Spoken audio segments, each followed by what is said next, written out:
I want to thank everyone for attending. Those are here in person, those are who are attending online. Happy New Year, everyone. Thanks for coming to this, I guess the fourth of this year's Green Infrastructure, Climate and Cities webinar series.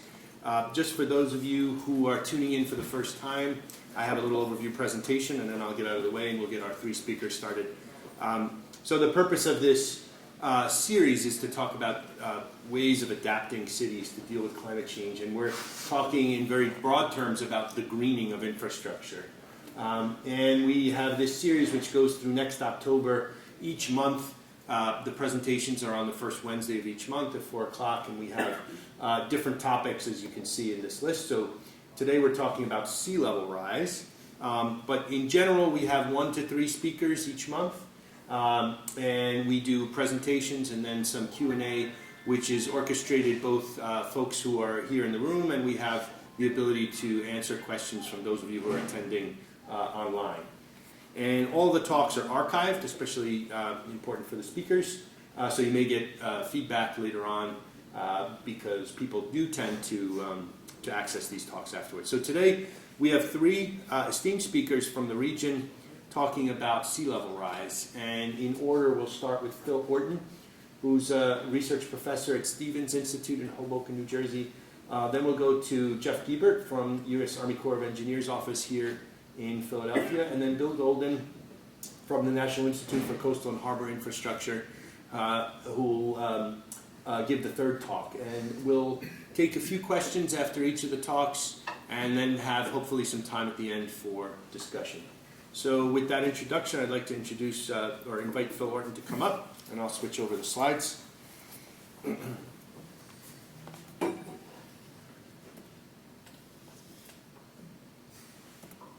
Okay. Thanks, Franco. As you said, I'm Philip Horton. I'm at Stevens Institute of Technology in Hoboken, New Jersey, across from Manhattan. This is a picture of Jamaica Bay, where I've been doing a lot of research lately, and it's a unique place. I'm going to give a lot of background material actually on it, but that's a view of New York City and the Freedom Tower across Jamaica Bay. My collaborators are from Wildlife Conservation Society, Eric Sanderson, who's well known for Mannahatta Project, a Wallachia project, where they map historic landscapes. Basically, I met him once and said, hey, let's model the ocean on historic landscapes from the 1800s and for New York City, which is a good part of what led to this project. Also, Columbia University's CSUN, also collaborators there, and also my other collaborators at Stevens Institute. The work's funded by NOAA, mostly by NOAA, also by National Park Service. So where in New York City is the vulnerable New York City population? During Hurricane Irene and Sandy, all you ever probably saw was, at first at least, was Manhattan, especially during Irene, you know, when there was the threat of flooding, but the flooding wasn't very severe. After Sandy, we kind of learned there's all these other places which got really hammered by Hurricane Sandy, and where there's a lot of population. The shading is population density, and the highest population densities per pixel here are around Manhattan, but there's really very large, hundreds of thousands of people around Jamaica Bay and Coney Island, parts of New York, South Brooklyn, South Queens. And JFK Airport's a really important infrastructure around Jamaica Bay, so the focal point of my presentation.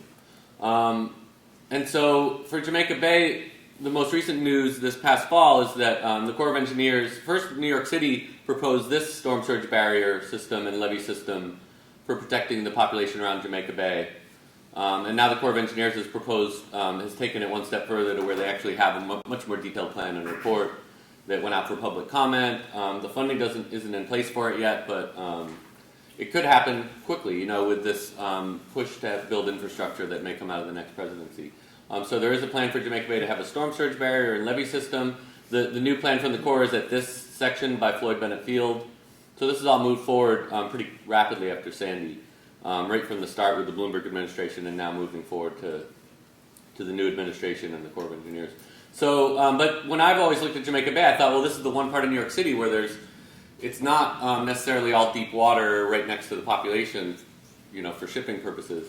There's a history of lost wetlands and a very large expanse of eroding away wetland islands in the center of the bay. And this is also about 10 kilometers wide by 10 kilometer long space of water. So for a physical oceanographer like myself, studying fluid dynamics and the movement of water, I think, like many people, I think, you look at this and you say, well, this is a great place for nature-based flood protection. And we're not really seeing that being used by these current plans. So a main goal of mine has been to try to push forward new ideas for nature-based, green ideas for flood mitigation. So the main points, just getting to the main points of my talk, I'll evolve beyond these, I think, as I go on, but giving you some of the answers right up front. Flood increases due to past man-made changes in Jamaica Bay have been larger than the flood increases due to sea level rise. We, in this project, we've used historical landscape and ocean modeling on the historical landscape, or flood modeling on the historical landscape, and reconstruction of that landscape to identify opportunities for nature-based flood risk reduction opportunities. Third, by narrowing and shallowing shipping channels, as I'll show later, one can reduce flooding. And it's basically a frictional effect. You're choking the water trying to go into a bay. If you have a narrower and shallower channel, then it creates more friction for water trying to get into that back bay and flood the neighborhood. So it's basically a frictional effect.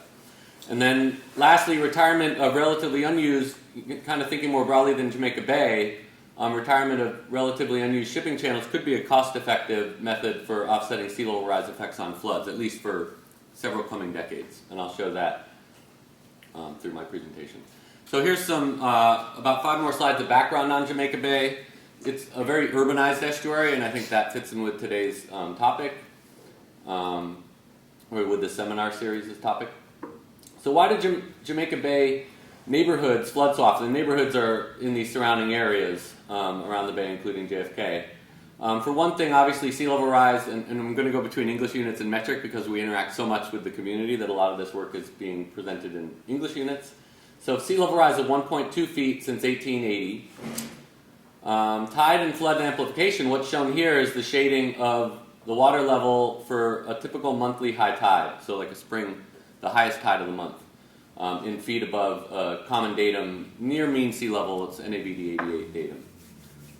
So you can see there's about an extra foot of water level deep in Jamaica Bay versus what there is in the rest of the harbor, or at least around Manhattan. So there's this amplification of the tides, and also in some cases floods going into Jamaica Bay. And then lastly, a lot of these neighborhoods surrounding the bay are on landfill of marshes and just open water, much like lower Manhattan. So, and these are pretty common issues. Some of these are common issues with cities in general. Here's, because the value of this land around, which historically was wetlands, this is the historical ecosystems map on the left, and on the right is the modern day evacuation zone map. So it's kind of a problem of our own making, but understandably the high value land was created around the edges of the city back in 1700s, 1800s in New York City. And there's a lot of people living on these landfill, on these former wetland areas. Hundreds of thousands of people, as a matter of fact, behind Coney Island and around Jamaica Bay. And on the backside of, down here, of Rockaway Peninsula, as you'll see later, that's where these are basically the places where the flooding occurs most easily. Looking back at our reconstruction, there's exceptionally good maps of the bottom grab samples of what was on the seabed and also of the water depths in Jamaica Bay from the 1870s. So we know if there was eelgrass on the bottom, if there was shell, oyster shell, if there was gravel, sand, mud, wetland, we know. And so that's in our model. Here's just the land elevation from 1870s. Here's land elevation today. So it's a really interesting place just because of the dramatic changes that have happened. So the kinds of changes that have occurred are, if you look toward the entrance channel used to be fairly narrow, but fairly deep. Now it's a kilometer wide and also even deeper. So it's actually almost overkill if you want to have a port, unless this were to be the port of New York, New Jersey. It's really not used much for shipping actually now. It was originally envisioned to be the port of New York, New Jersey, and it didn't make as much sense, I think, to have it on Long Island. Plus, it's a place that naturally is very muddy and would sediment in quite a lot. So, again, the past and also those neighborhoods are now in these areas up here. But the main thing I look to, and that we found is important for the changes in flooding, is this much narrower inlet now is replaced by a very, very deep inlet. And down here it says average water depth increased from 1 to 5 meters since the 1880s, 1870s, and 75% of the interior wetlands in the center of the bay have disappeared since the mid-1800s, largely due to landfill and channel dredging for a port whose business is really marginal. It's important because it's JFK fueling, and sewage sludge removal, but there are things that, much like Newark Airport, could be done without having ships, potentially in the long run, come directly to the runways. And so that's another point about an urban harbor that I think it gets to the broader perspective is urban harbors typically have, that urbanized landscape really limits nature-based flood solution of having wetlands protect you from flooding because you have this deep moat that goes right to the neighborhoods because that's historically what was needed. You wanted the ships to be able to come right to the neighborhoods and right to the facilities.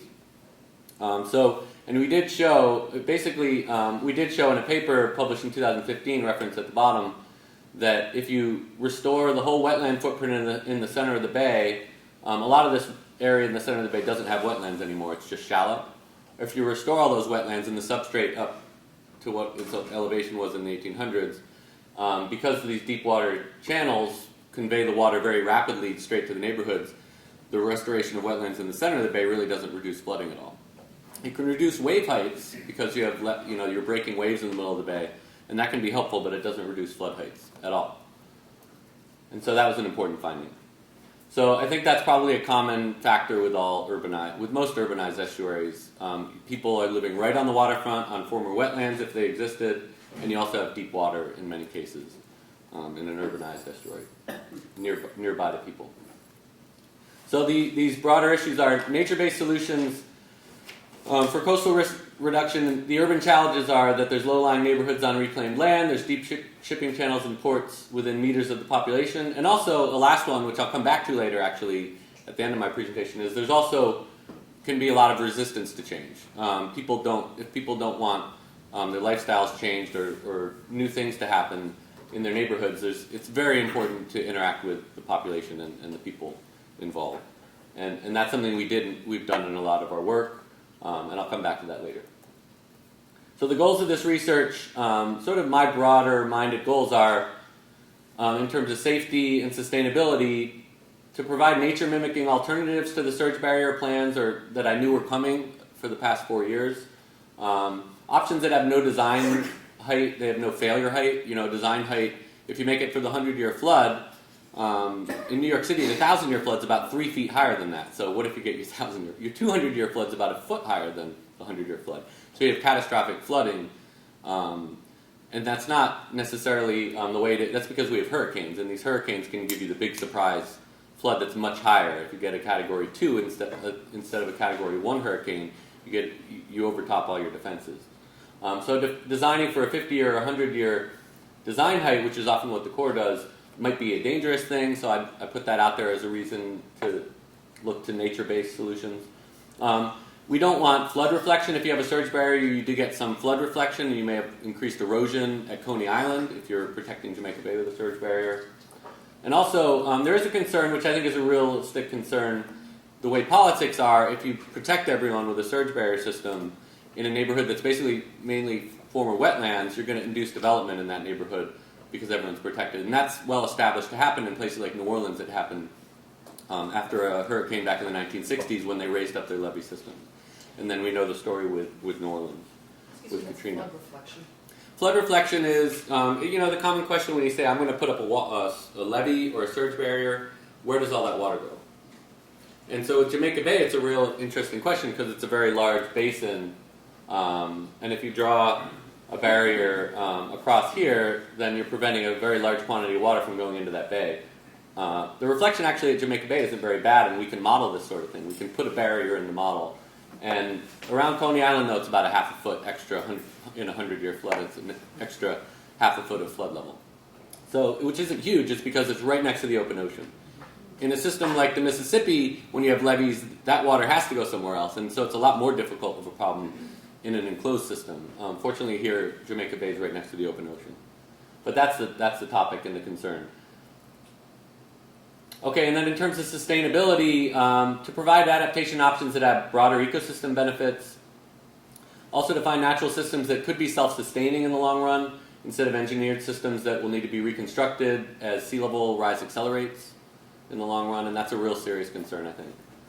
And then thinking on a longer time scale, I mean, a goal of mine is to just think on a longer time scale, which is maybe naive and a challenge with Hurricane Sandy, because there's a lot of money being very rapidly spent. But trying to move the conversation to think on the longer time scale of decades or even a century, which is similar to the time scale of sea level rise, which is what we say we're preparing for and adapting to.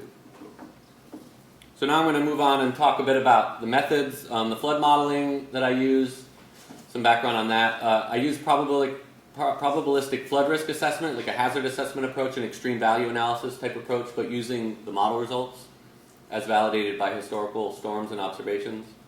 And then that feeds in very nicely to a cost-benefit analysis framework.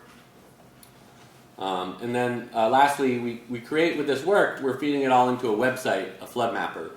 But it's not just a flood mapper, it's a flood and sea level rise and adaptation mapper. So you can actually look at not only flooding and sea level rise, but also adaptation choices in the mapper. So this is basically our bread and butter where I work as a physical oceanographer at a laboratory which is well known for its hydrodynamic modeling. These are black lines are isobars for Hurricane Sandy, so the center of the storm is coming into the picture, and this is a model domain, the big rectangle, and this is the U.S. East Coast. And you can see the water level rising. The water level is just storm surge, shown on the right, and you see a landfall of the hurricane, and also you see wind vectors, and I'll play this one more time. You see wind vectors are the arrows, and the scale, the longer the arrow, the stronger the wind. So you see a hurricane strength wind, 33 meters per second shown there. So watching that one more time. Basically, a hydrodynamic model imposes and tracks, following Newton's second law, it imposes and tracks the forces influencing the water and the resulting accelerations and velocities of the water and resulting elevations of the water, which is the storm surge.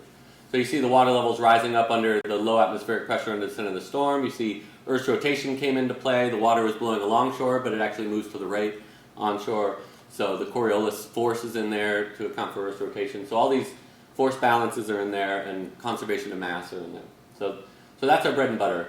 Now showing the different domains. We tend to use nested domains. Here's a synthetic hurricane we created for the flood hazard assessment. There's a regional domain which has tides in the bottom left, and then the Jamaica Bay domain, which is a 30-meter resolution, looping that one more time, 30-meter resolution. It uses two-dimensional modeling. These other domains are three-dimensional modeling. Basically more of a flood model only, and it has gridding over all the neighborhoods. And so a simple approach for dealing with wetlands is just to use a bottom roughness. So there's some simplifications in here called the Manning's N number. We also do more complex modeling of wetlands, but this is just two-dimensional modeling. We're also now doing three-dimensional modeling.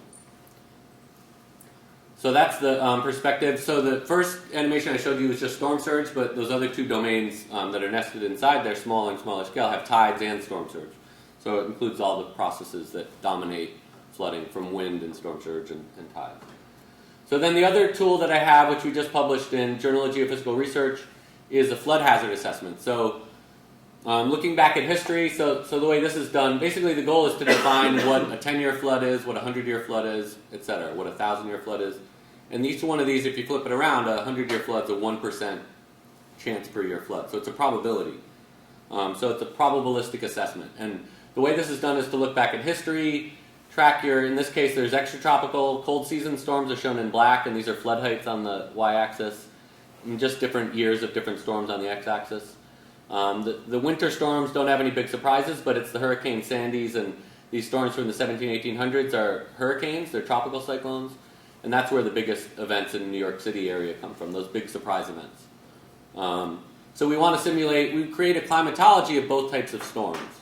So we're trying to account for any kind of storm that would cause a storm surge-driven flooding in the New York City area. This includes even the most extreme cases, very rare, sort of 1 in 100,000 year or 1 in 100,000 chance per year events. These are these left-hand turning storms shown here, Category 4 hurricanes, dramatically worse than Hurricane Sandy. These are really low probability, but I show this in here just to show that this study included any kind of storm that could happen.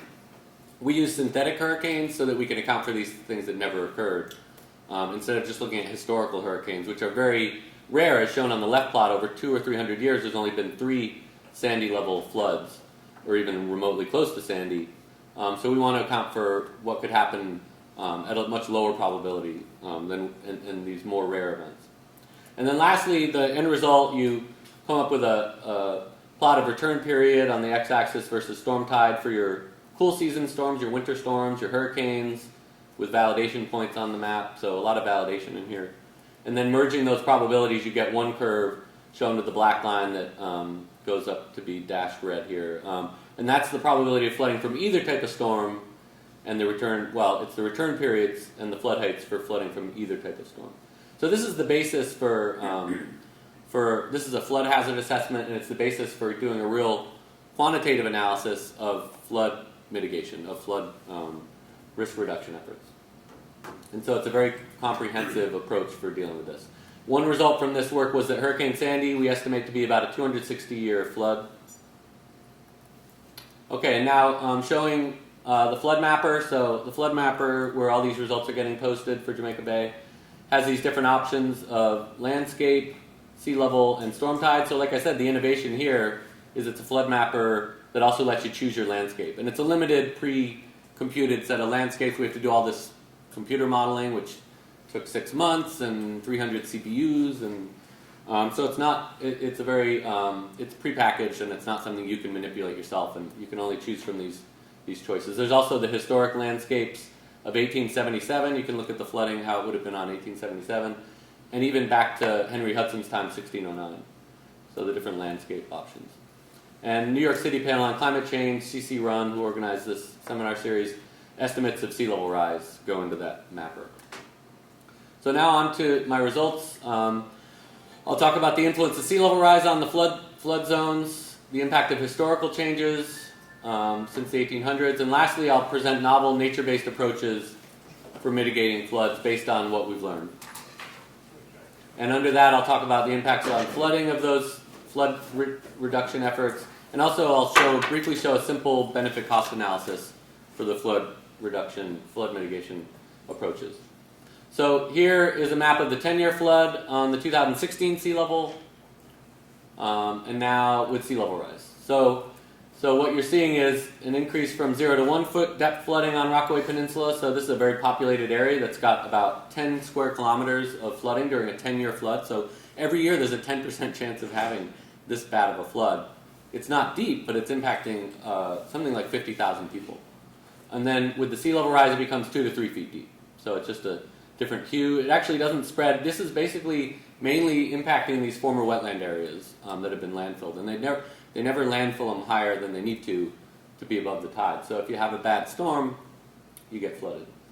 And these neighborhoods are probably also compacting and sinking very slowly also, unfortunately. In terms of the impact of the historical changes, here's the 100-year flood on the present-day landscape. And so you're seeing about 8.5 or even 9 feet above mean sea level, or NABD 88, flood level in the back of the bay here. And then here it is on the historical 1880s landscape. Now it's spread out into more of a wide floodplain where there used to be wetlands, but it's choked dramatically at the inlet. So doing that again, you're seeing a reduction of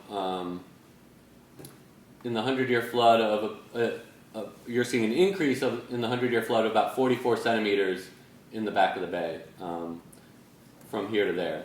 So the past to the present.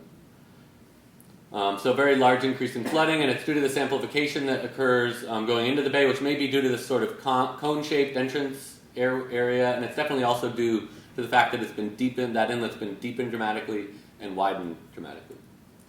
And so a conclusion here is geomorphic change has caused about a 44 centimeter increase in the 100-year flood, and that's more than local sea level rise, even including land subsidence, since 1880, which is a total of 37 centimeters. So there's sort of similar amount. Global sea level rise is only something like 22 centimeters. It's about half as big as this impact of mainly man-made geomorphic change.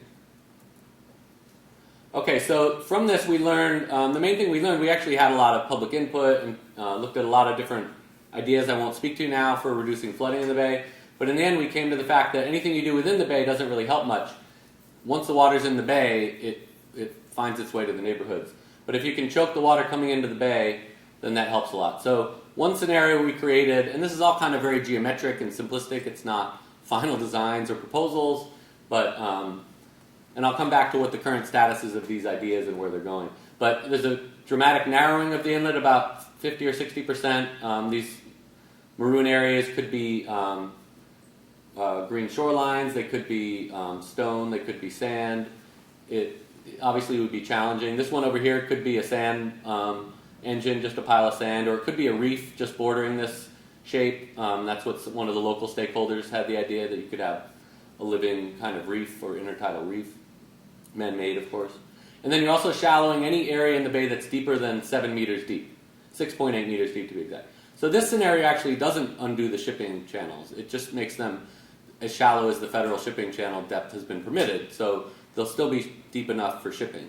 Unfortunately, it's been over-dredged, and it's generally been over-dredged, and also there's a lot of scour which occurs in this area that's made it about 10, and even in some places 15 meters deep. So it's much deeper than it needs to be. So this scenario doesn't interfere with shipping.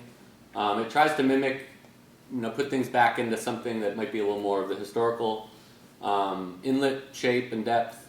And then the result here shown here, so here's that 10-year flood again impacting a large part of Rockaway Peninsula. Now if we do that, what I called channel repair, that shallowing and narrowing, then it basically eliminates the flooding. Only barely, but it eliminates the flooding from a 10-year flood. It reduces the 100-year flood, but it still floods a lot of people. So it's not a complete protection by any means, but it does reduce flooding. And in this one sort of rosy scenario here, it actually completely stops a 10-year flood and reduces the impact on about 40,000 people of having that shallow 0 to 1 foot deep flood in their neighborhood. So that's a real positive response. So one conclusion there also is that under scenario 2 or 3, which I'll show you in a minute, which is more extreme, you can eliminate flooding in a typical 10-year flood event, and as I said, you can reduce flooding for a worse flood than that 100-year flood. So adaptation scenario 3 this is where the title of the talk, which I guess, taking it to an extreme, but saying that if we could, over long time scales such as 50 years, if you shallowed more dramatically and stopped using this for shipping for the most part, then and this scenario addresses that type of approach. And so it tapers the shallowing. It's the same thing, but it tapers the shallowing to where it's about 5 meters deep in the inlet instead of 6.8, and then it gets all the way to about 1 meter depth toward JFK. And so this is more of an extreme case. Like I said, on the order of maybe 50 years. You could do these things you could try scenario 2, or even do some small parts of it and as a pilot study. You could build towards something like this, and if things are successful and there's acceptance within the community, in 50 years you could go towards something like this. And what's the replacement for the shipping of, for example, fuel to? Absolutely good question, yeah. It could be trucking, I don't know. And that's okay. getting way beyond my skill set. I thought you said you But it's a good question. And I may sound like I'm selling these things, but actually I mean this to be very conceptual and broader than just Jamaica Bay. But I'll come back to that too. So I'm showing this in a different format now. What this does, this is a reduction in flooding in the 100-year flood. The black dots, the blue is the reduction in flooding from this second adaptation scenario, or called number 3 actually. So it's a reduction in flooding of about 65 centimeters in the deeper areas further into the bay. Flooding prevented in a lot of areas, the black dots during that 100-year flood. Red dots would indicate that there's flooding created, such as reflected flooding, as I mentioned earlier, which you do get with a storm surge barrier in some places.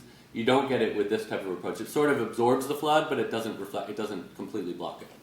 So it allows more time for the water to radiate out to sea. So there's virtually no increase in flooding offshore.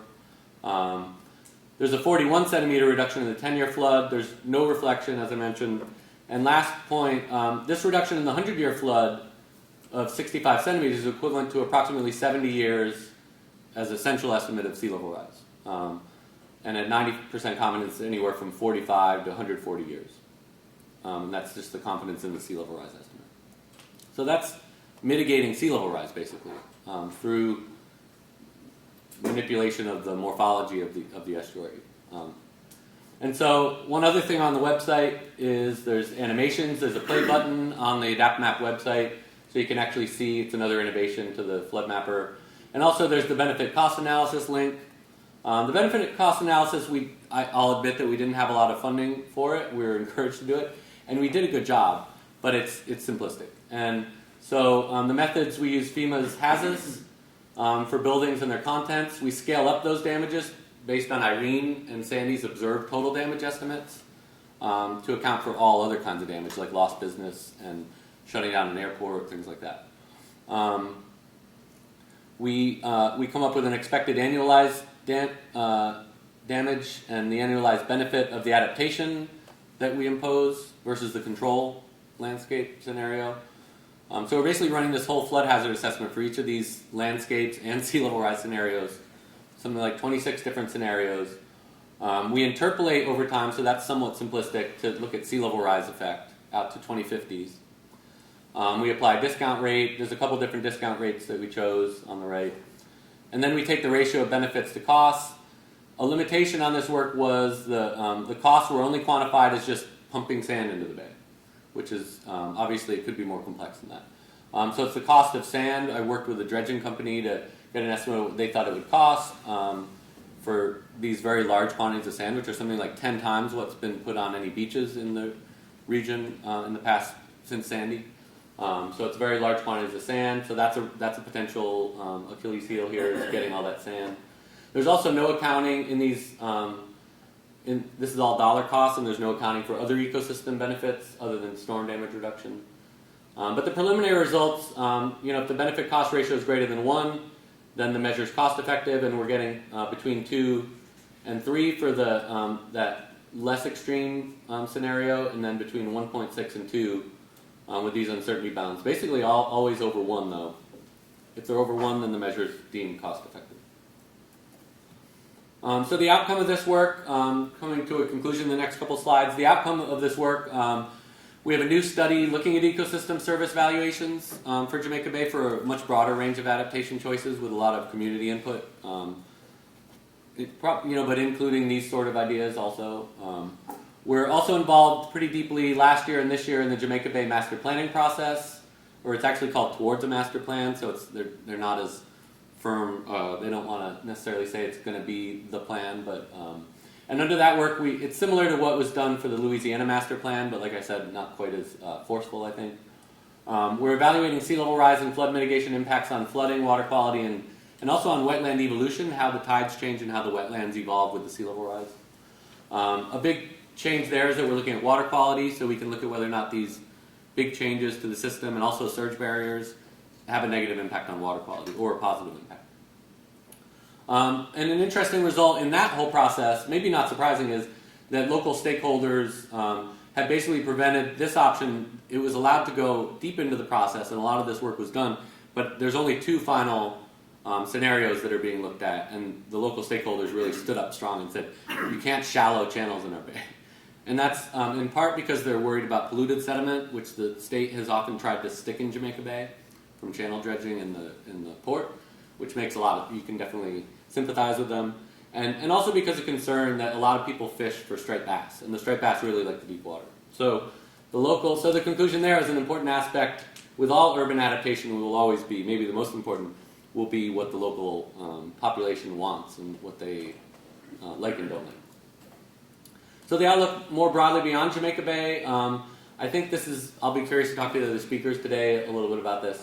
The move to progressively larger ships has left many smaller ports with little business. Dredged harbors and inlets with declining use could be reevaluated for shallowing, narrowing, or even just channel deauthorization. And some systems have been filling in naturally, so we don't even need to impose this change. Systems like the Passaic and Hackensack rivers have actually filled in dramatically in the past several decades because they aren't really being used and they're not high up on the list of dredging projects. So this is happening just due to natural sedimentation in some cases. And my final conclusions, a probabilistic flood hazard assessment gives us a very full view of possible flooding here, and it makes a valuable sort of comprehensive test of adaptation choices. 20th century landscape modifications for this little used port have raised flooding and tides as much as sea level rise has. And we use modeling on the historical landscape here to identify adaptation opportunities, to go beyond what's in our minds to say, well, what really was the historical landscape like and how did flooding react to the historical landscape? And it really was an effective way to come up with new ideas and motivate them as maybe more restoration type approaches. And then lastly, we developed novel nature-based semi-restorative adaptation strategies that can eliminate flooding in a typical 10-year flood event. They can offset as much as 70 years of sea level rise for the 100-year flood. And lastly, a simple benefit cost analysis shows they're cost effective. Thank you. So while we switch presentations, we can take one or two questions if there are any specific questions to Phil. Does your modeling and cost-benefit analyses, do they take into consideration continual beach nourishment? Because sediment transport is a problem with nourishment projects. None of it takes into consideration sediment transport. So there's a major issue. If you put all this sand in the inlet, it'll scour out. So sediment transport modeling would be a very important part of this if you were to look deeper into these options and take them as serious opportunities. So sediment movement's a huge issue for sure. Yeah. Go ahead. I know you mentioned water quality, and I mean, just listening to your talk, that's my kind of first insight is that, water quality in Jamaica Bay is already really, really horrible. Probably the worst in, the New York by Southern New York area. Would you think that, decreasing, is there any way that you could see improvements in water quality, or you could couple like channel shallowing or inlet narrowing with improvements in water quality through CSO fixes and things like that to kind of make a more healthy and more resilient? So the work we did, I didn't find time to include it, and it's sort of new recent work, but in the past several months, since last summer, we did evaluate residence time of water in the bay. And now, hopefully in the next few months, we'll actually look at some of these kinds of scenarios in the master plan process work, even though it's not going to be part of the final two options. Behind that, we can look at the actual impact on oxygen, water quality, being the water quality parameter. The impact on residence time, if you reduce the volume of the system, the simplest way to think about residence time is it's the volume over the flux. And if the freshwater flux in stays the same and the volume shrinks, then your residence time shrinks. And that's what we found. We were surprised to find that narrowing the inlet reduced the residence time a little bit. And we don't, I have ideas for that, which I won't get into. But so we looked at these things. The dramatic shallowing of the bay, which reduces the volume of the bay by something like 50%, it reduces the residence time by something like 50%. But then you still have the same amount of nitrogen coming into the bay. So it's really hard to know exactly what the impact will be without that oxygen modeling. But the residence time reductions are a positive thing. Because then the water, in a eutrophic system, if you have a shorter residence time for the pollution, then that means the oxygen levels don't drop as much. Go ahead. You mentioned briefly a couple comparisons in the water level results and an inclusion of sea level rise in whether it was, looking back at comparisons to the historic situation or future looking. Was sea level rise just kind of just added on as like a bathtub approach or incorporated within the model runs? It's incorporated at the edge of the Jamaica Bay model grid, so it's assumed that the floods and tides are the same out just offshore of Jamaica Bay, which is a pretty good assumption. We've seen that with modeling before. But there are some subtle changes out at sea. But then it is imposed at the offshore boundary of the grid. So then we see how dynamically the water behaves within the domain. So we do account for the dynamic aspect of sea level rise. Actually, there are two questions online. Okay. So the first one, the question is, the rock waste bed also grow westward over time due to littoral drift, and would that have any effect on change in the flooding height and also on the tidal range in Jamaica Bay? I encourage that watcher to go to adaptmap.info and check out our webpage, because there's a lot of information and maps of the historical change, and it's pretty awesome. I didn't even show the parts about historical change, except for the 1870s versus present mapping. But what happened going back to the 1700s, there was a very small rockaway peninsula that wasn't even protecting the bay very well, and it was a very different system. And that littoral drift has led to the growth, and maybe due to deforestation and an influx of sediment or something, there's been that massive growth of Rockaway Peninsula. And then at some point in the 20th century, it got, people started living there and they put up walls and they made sure that it didn't go away anymore. So the system's changed dramatically due to that. There's a jetty out at the end now, which probably stops it from growing any further, but it's grown dramatically. And there's a paper published by Eric Sanderson on those changes also. Okay. And the second question is about future work. So the question is, I suppose the future work would need to be done on environmental and ecological impacts of associated SLR and mitigation and adaptation measures? Yeah, definitely. And some of that's going on now. At some point we might stop studying this if there's strong enough community resistance. But it makes a good study location, at least for now, to take it more of a hypothetical and say, here's an urban estuary system. I still think it's worth doing the research, but definitely, and we are looking at the oxygen impacts right now. It gets a lot more difficult to study deeper ecological impacts, so it remains to be seen if we can do that. And whether or not the models are good enough for fisheries and things like that. It becomes less, I have less confidence the deeper you get into that type of modeling. And the sediment transport modeling, I think, also is really important. And then the human behavior modeling is the most important thing. Humans really can control the system. So that's always a problem with trying to look into the future here. Okay, thanks. Thanks. So our next speaker is Jeff Diebert from U.S. Army Corps of Engineers, Philadelphia District, and he will talk to us about work in the region. I'm from just down the street. I got here in about 5 minutes on mass transit. Good afternoon, pleasure to be here. I've been a practitioner oceanographer with the Corps for 39 years now. Sea level rise, I've worked exclusively in tidewater projects for the Corps, beaches, inlets, navigation channels. Once you get above the head of tide, I'm lost. What I'm going to do is for those who aren't familiar, just a couple of minutes, a couple of slides to give you an idea of what the Corps does, why is it somebody from the Army Corps of Engineers involved here, just so you have a context of what the Corps does and can't do. And show you where the areas that the Corps has is what we call mission areas. And I'm going to concentrate, no, I'm not going to concentrate, I'm going to limit what I talk to the Civil Works mission and exclude a whole other part of what the Corps does in terms of military projects. And there's some sea level because of the number of military installations around the world that are obviously connected through tidewater requiring shipping. But I'm not going to talk about this. I'll limit myself to what we're doing in the water resources and civil works. USACE, that acronym for U.S. Army Corps of Engineers. The policy that has evolved historically over the last 30 years or so. So as long as I've been working for the Corps, there's been an awareness of sea level rise as a phenomenon and as a problem to be addressed. I'll give you some examples of projects and studies that were involved in you don't get to a project unless you've gone through the process of a study and a congressional authorization to build a project. I'll give you some examples of that. And the last one will be just not entirely personal. It's not non-scientific, but just maybe an alternate perspective on the difference between historic and projected future sea level rise.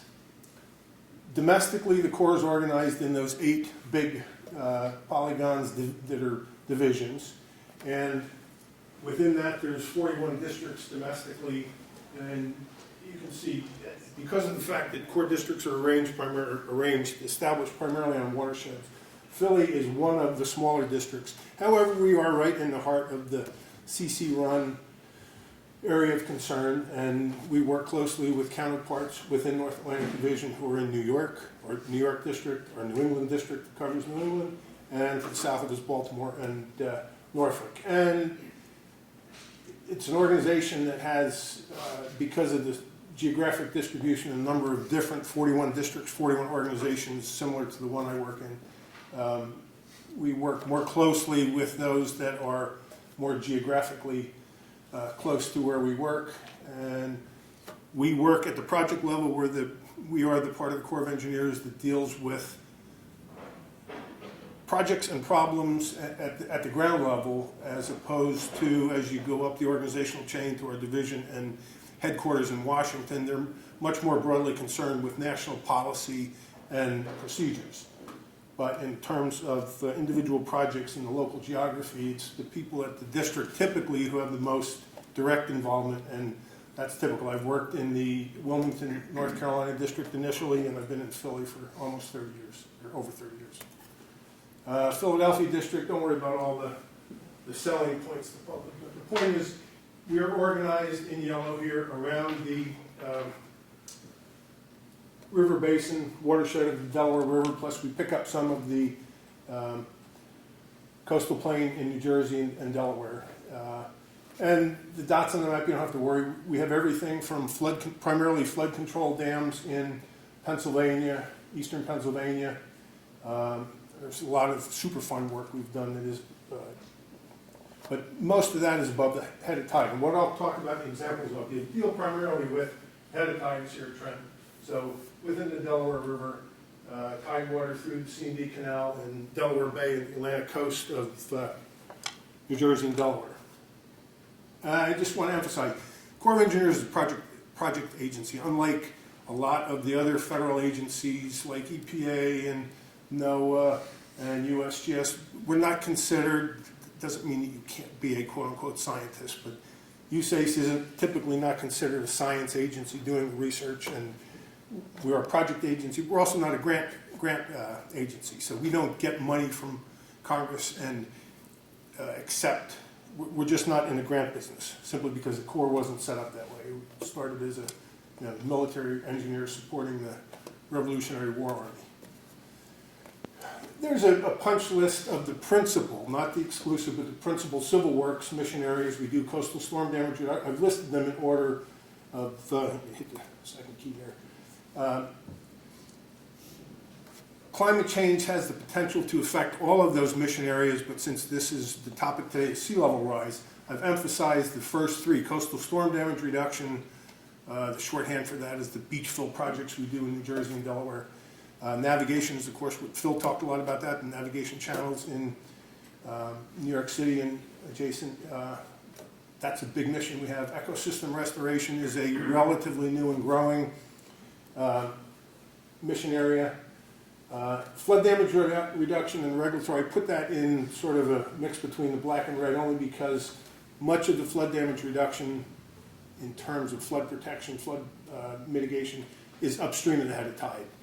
But of course, with the most extreme of the predictions for sea level rise 50 or 100 years from now, the head of tide advances up against the landscape or topography. And water supply, recreation, hydro, those are primarily inland and well above and outside of the physical realm of what's likely to be impacted by sea level rise, even under the most dire of, water supply in Iowa is not threatened by sea level rise, not yet. Policy on sea level rise.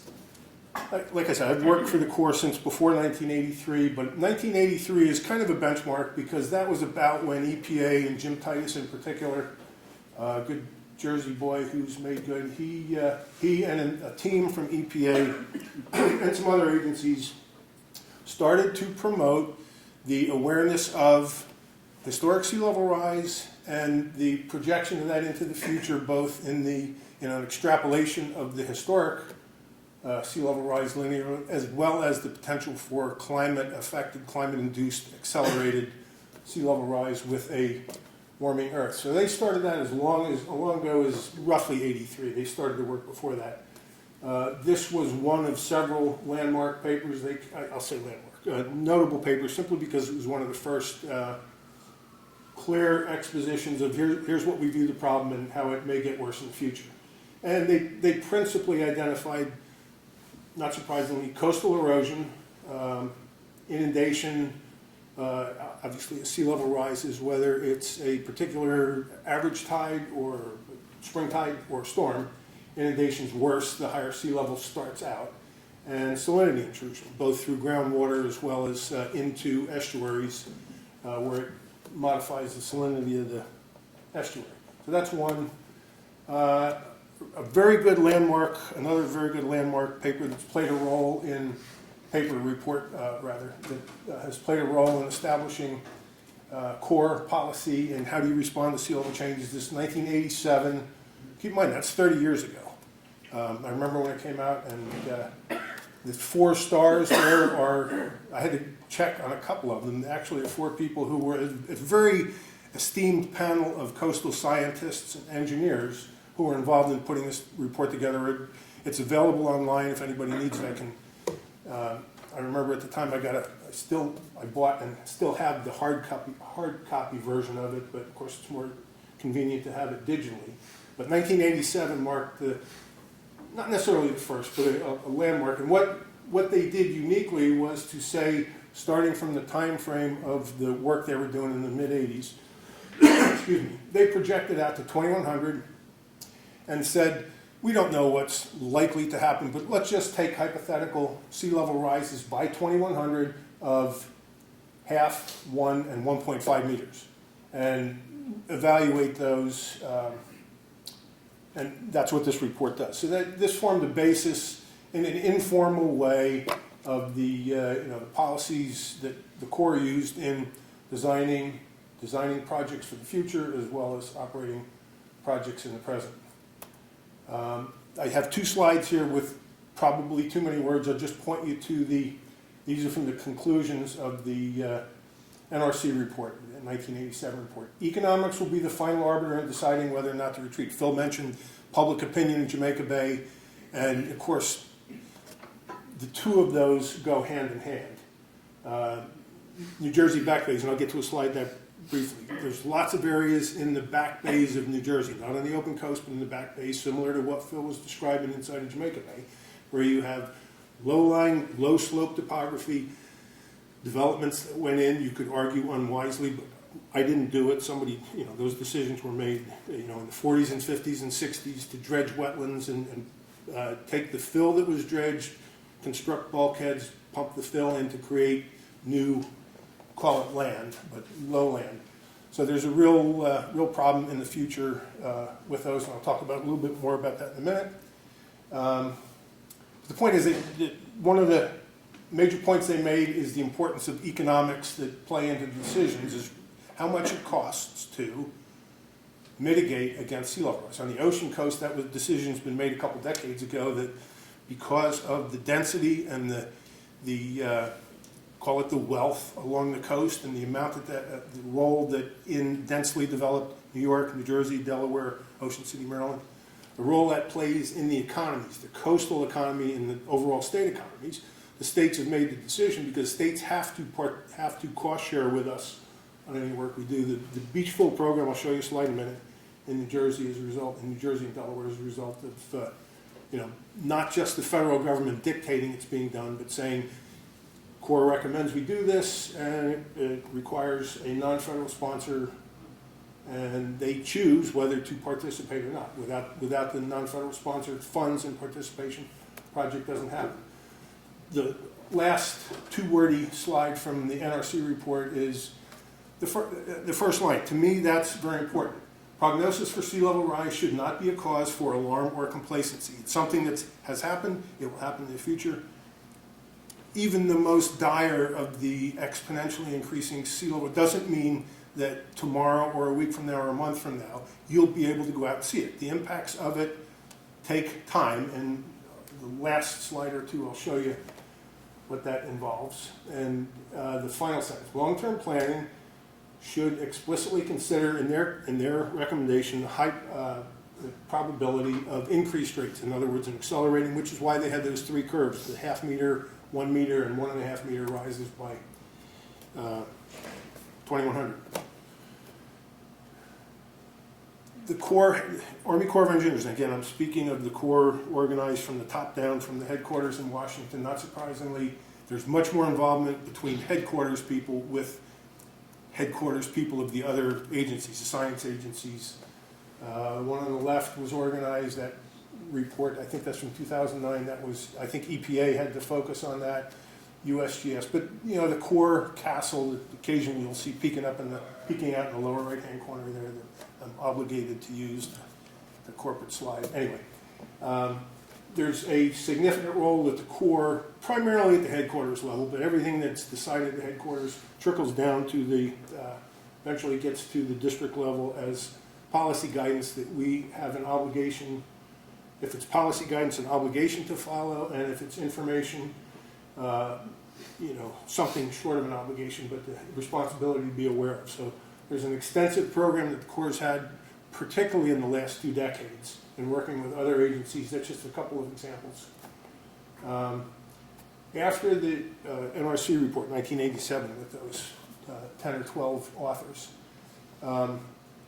most recently, everyone's aware, whether you're in academia or even if you're just in the general public and you read the news, sea level rise, in particular the risk of accelerated sea level rise, is if not one of the components of climate change that gets the most attention. So not surprisingly, there's a relatively high level of effort in addressing that.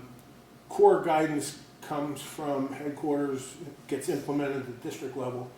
2009 up to the most recent edition. I'll just give you a quick summary of the cover of that guidance. It's referred to as an engineer regulation. That's sort of the highest level of guidance document, policy guidance document we have to follow. Incorporating sea level change considerations in civil works. I'll show you briefly how it is laid out in there to do that. Then there's a much more hands-on manual that runs to like 200 or 300 pages, the 2014 report. But the point is, everything we do, particularly those of us in coastal districts, Philadelphia is a coastal district, even though we have a hinterland up above the fall line that. And every other coastal district has the same thing. A significant part of what we do in the Philadelphia district, and that's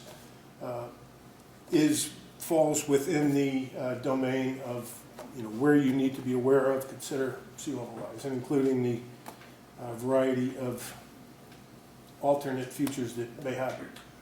I wouldn't recommend you get this and read it, but the point is, it's the most recent formal guidance we have that was first created in 2009 and updated most recently in 2013 is Engineer Regulation 1100-2-8162.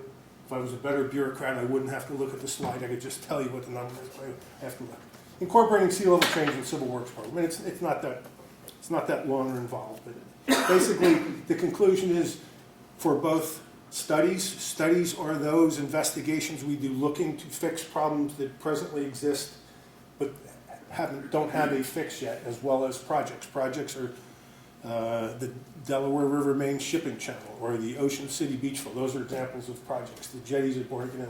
Those are existing physical things on the ground, or in the case of the channel, under the water that we do. But all of those are obligated to consider how the present rate of sea level rise, which is referred to as the low scenario, as well as intermediate and high sea level change scenarios, could affect those projects.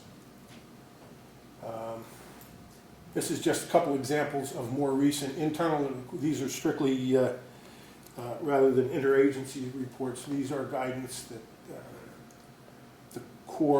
our core headquarters have developed and issued. And in their defense, I don't mean to say it's people in Washington issuing, sitting in a tower and putting out guidance. I mean, there's field participation in almost all of these documents. But once it's established, either as policy or a document like this, it's part of what we are required, expected to apply to the work we do at the district level. The Corps' specific webpage, and for the most part I've tried to include, because this is going to be available for the people, if anybody's interested in following up, most of the pages where I have done a screen cap from a web page, I've included the link so that if anybody's interested, they can go to it. But climate change is the big balloon, and inside of that, or is the subset of what sea level rise involves.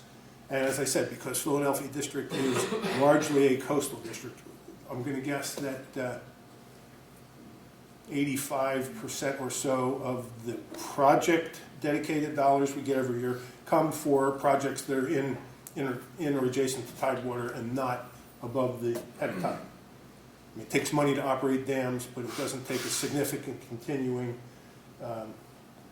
influx of funds. Dredging navigation channels does, maintaining beach fill projects, shore protection projects does, but so that's the sort of the home for what the Corps does in the way, and there's lots of information available there if anybody's interested. Specifically, one of the things that's been developed, and it's a slick interface, and it doesn't do. Basically, it takes the approach that was developed in 1987 by the NRC panel, and says, let's look at in fact, the NRC didn't look at an extrapolation of the historic rate.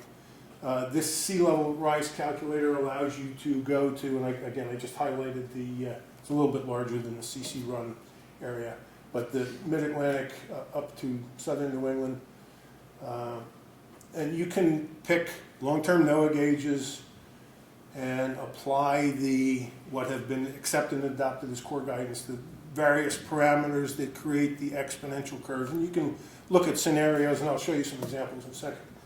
Scenarios for low, medium, and high, what potential sea level rise may be under those scenarios.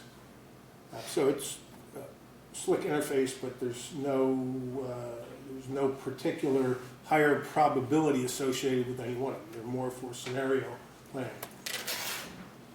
Because of the geographic area of CC Run, I selected tide gauges from Boston, the Battery in New York City, Atlantic City, New Jersey, on the ocean coast, and Philadelphia here. And basically input the same parameters of, for that gauge, start at whatever year it was, 1990 something. And just to give you an idea, in each case, the horizontal black line is 0. And in each, you see the blue line, which is the extrapolation into the future of the historic sea level rise rate at each gauge.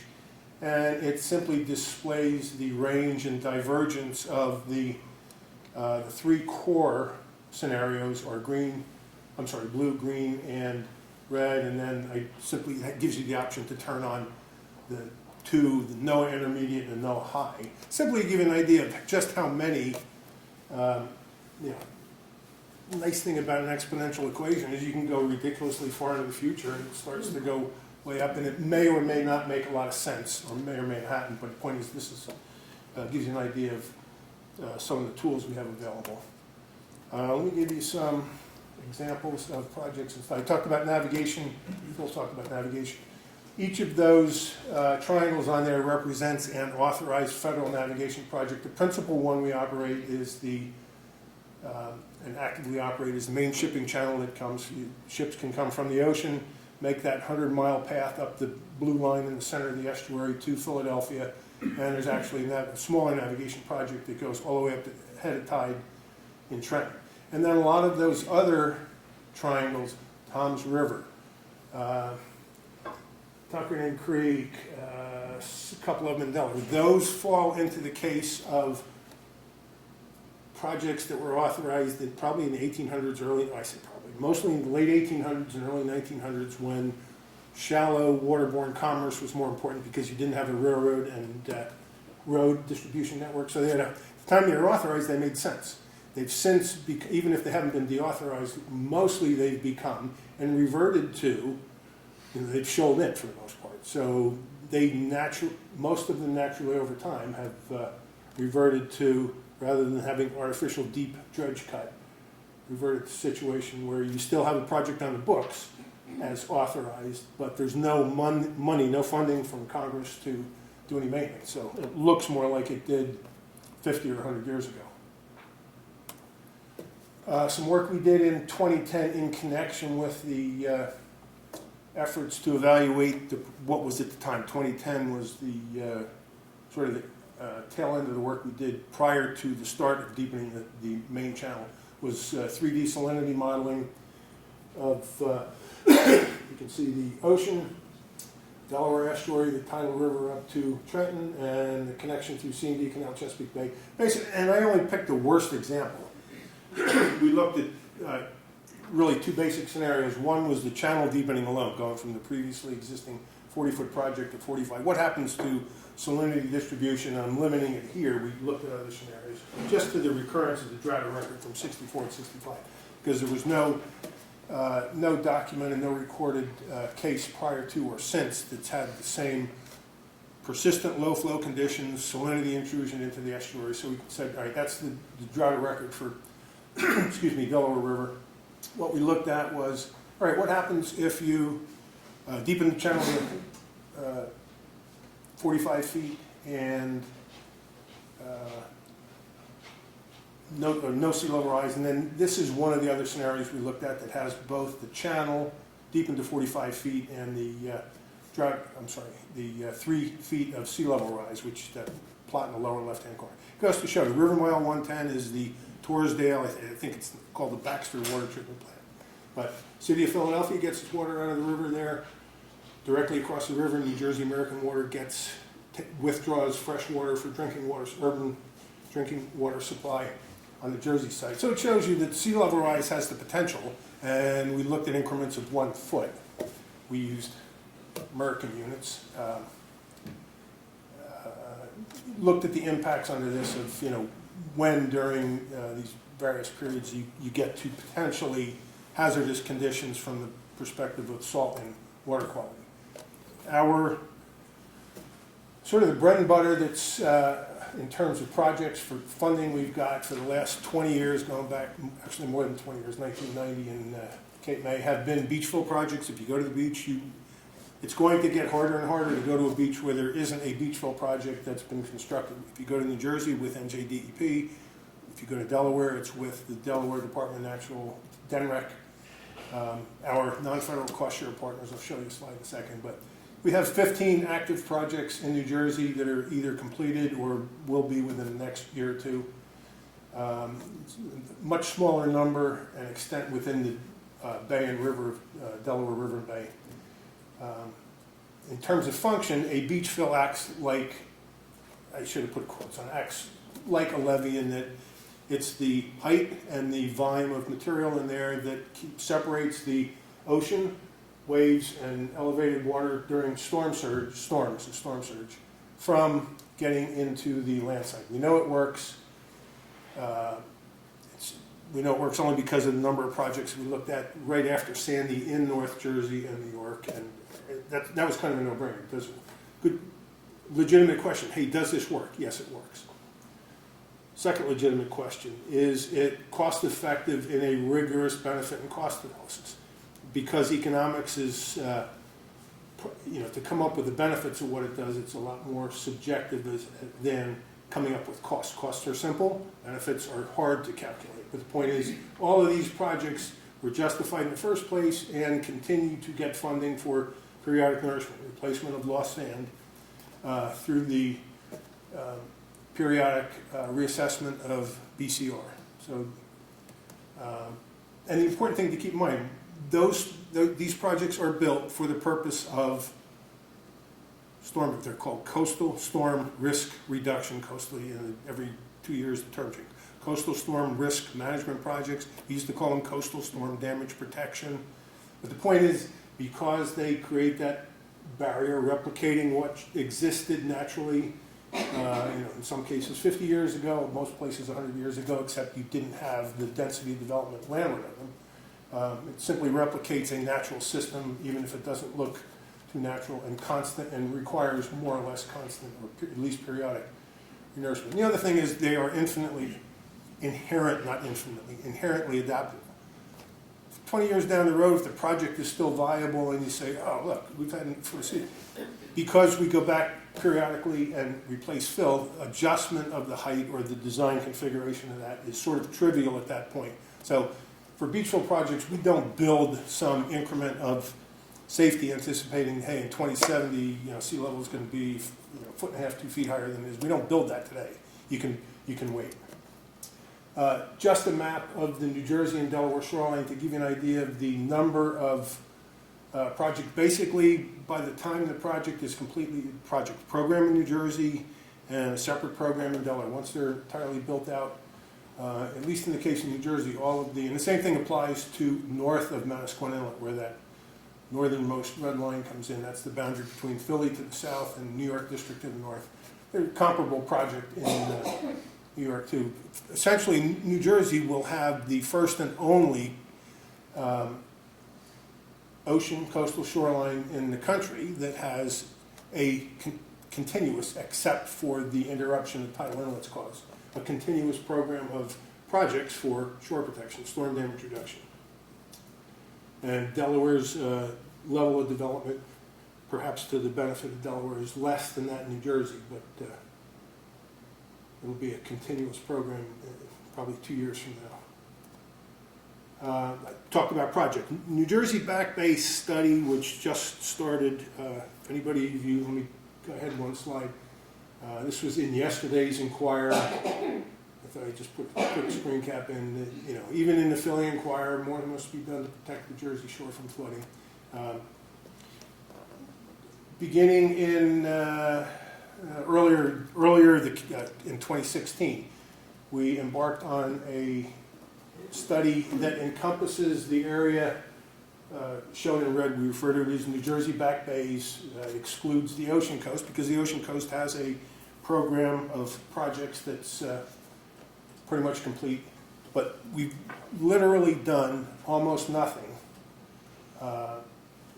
within the Back Bays. It's a much more difficult problem than it is along the ocean coast. Ocean coast is simple. It's expensive, but you find a source of sand. If you have the money to do it, dredging sand and piling it up on the shore in an engineered configuration that makes sense, and proper configuration of elevation and width of berm, is simple compared to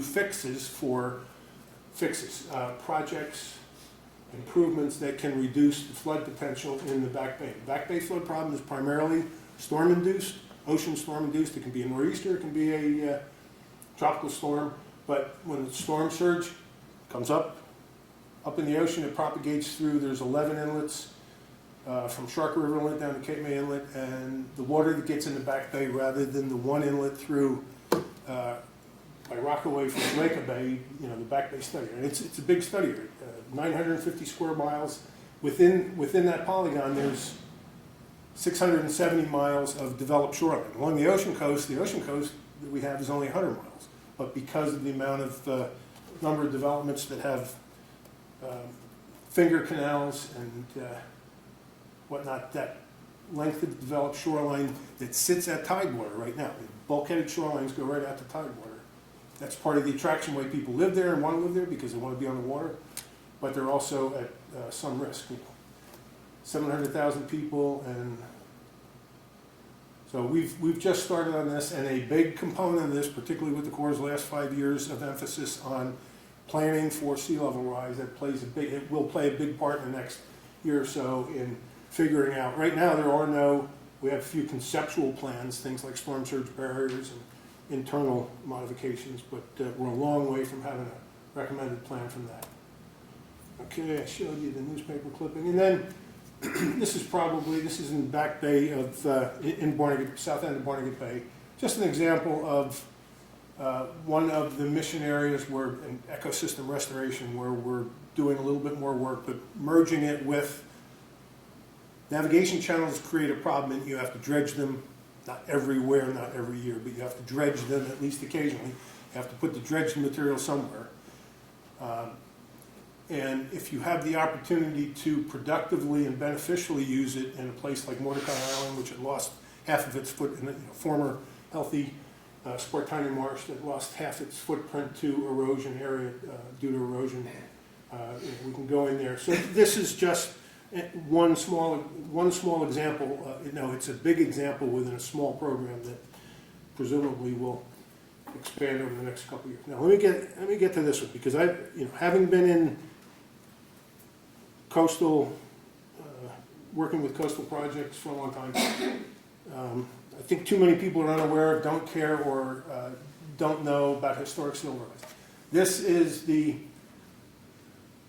time series and best fit line that is obtained from satellite data. Satellite data of global mean sea level derived from satellites goes only back to 1993. And it shows you periods where you have short-term rises, short-term falls. If you compare those to El Nino and La Nina years, they largely correspond to that. But it's it's the global water levels. But most people would look at that and say, 1993 to the present, and that was the most recent one available within the last week or so. It's a noisy linear record. And a statistician could torture that to tell you just about any, a devious statistician could torture that data and tell you just about any story you want to hear. But let's look at the tide gauges. I just put a box around the U.S. has the densest and longest term systematic tide gauge record in the world because of the length of coast. The earliest of the U.S. records go back to 1850. Battery in New York is among them. But those are color-coded by the historic sea level change rates, and I think, let's see, the green dots are 0.3 millimeters a year, which is 0 to 1 feet per year. So in the Mid-Atlantic region, you're looking at either a green or a yellow dot in the just under 1 foot or just over 1 foot a century. These are measured at repetitive, carefully maintained tide gauge locations. Finish up, I got 2 slides. I picked 6 locations where there are long-term gauges that go back on the order of 100 years. In the case of New York City at the Battery, 150 years of record. I've added a vertical red line at about 1993, which is the start of the satellite record. And I'm a simple guy. I look at that and I say, I know there are things you can do statistically with the data, but what NOS, National Ocean Service, has done is fit a best fit line through the data, and best fit line going through there really doesn't miss something that may have happened in the last decade or 3 decades in terms of one of the exponential accelerations. So people should keep in mind that there's a long-term record that shows from the time these first gauges first went in, most of which at least there have about or more than 100 years of data. It's about the same story. This slide simply points up something else, complementary to what Phil had. We're planning for sea level rise scenarios that are 1 or 2 or 3 or 5 feet 50 years out the road.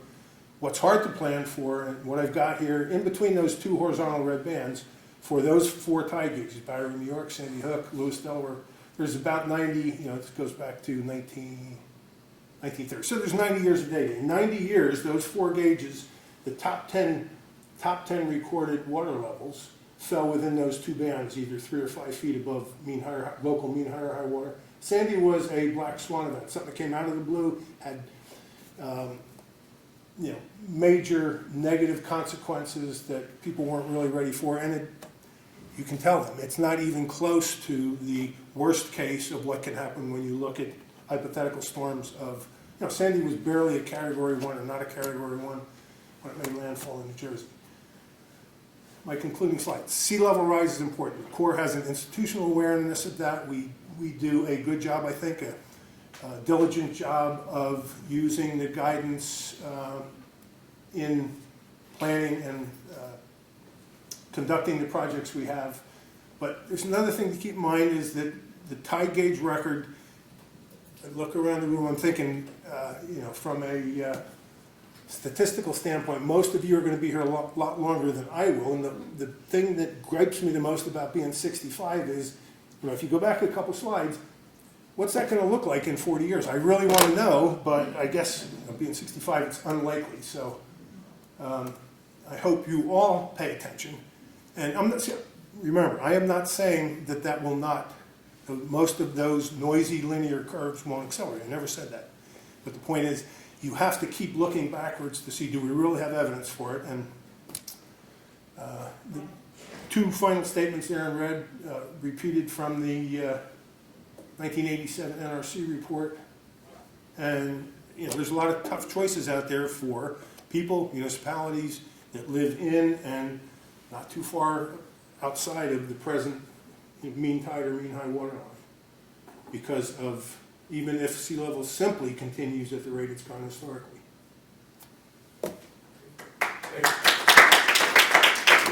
So we'll take a couple of quick questions for Jeff while I switch the slides to our final speaker. Yes. You said that the beach enrichment programs in New Jersey and Delaware were run by the Department of Environmental Protection for New Jersey and the Department of Recreation for Delaware? Yeah, we are the, and I'm just telling you a fact, I'm not.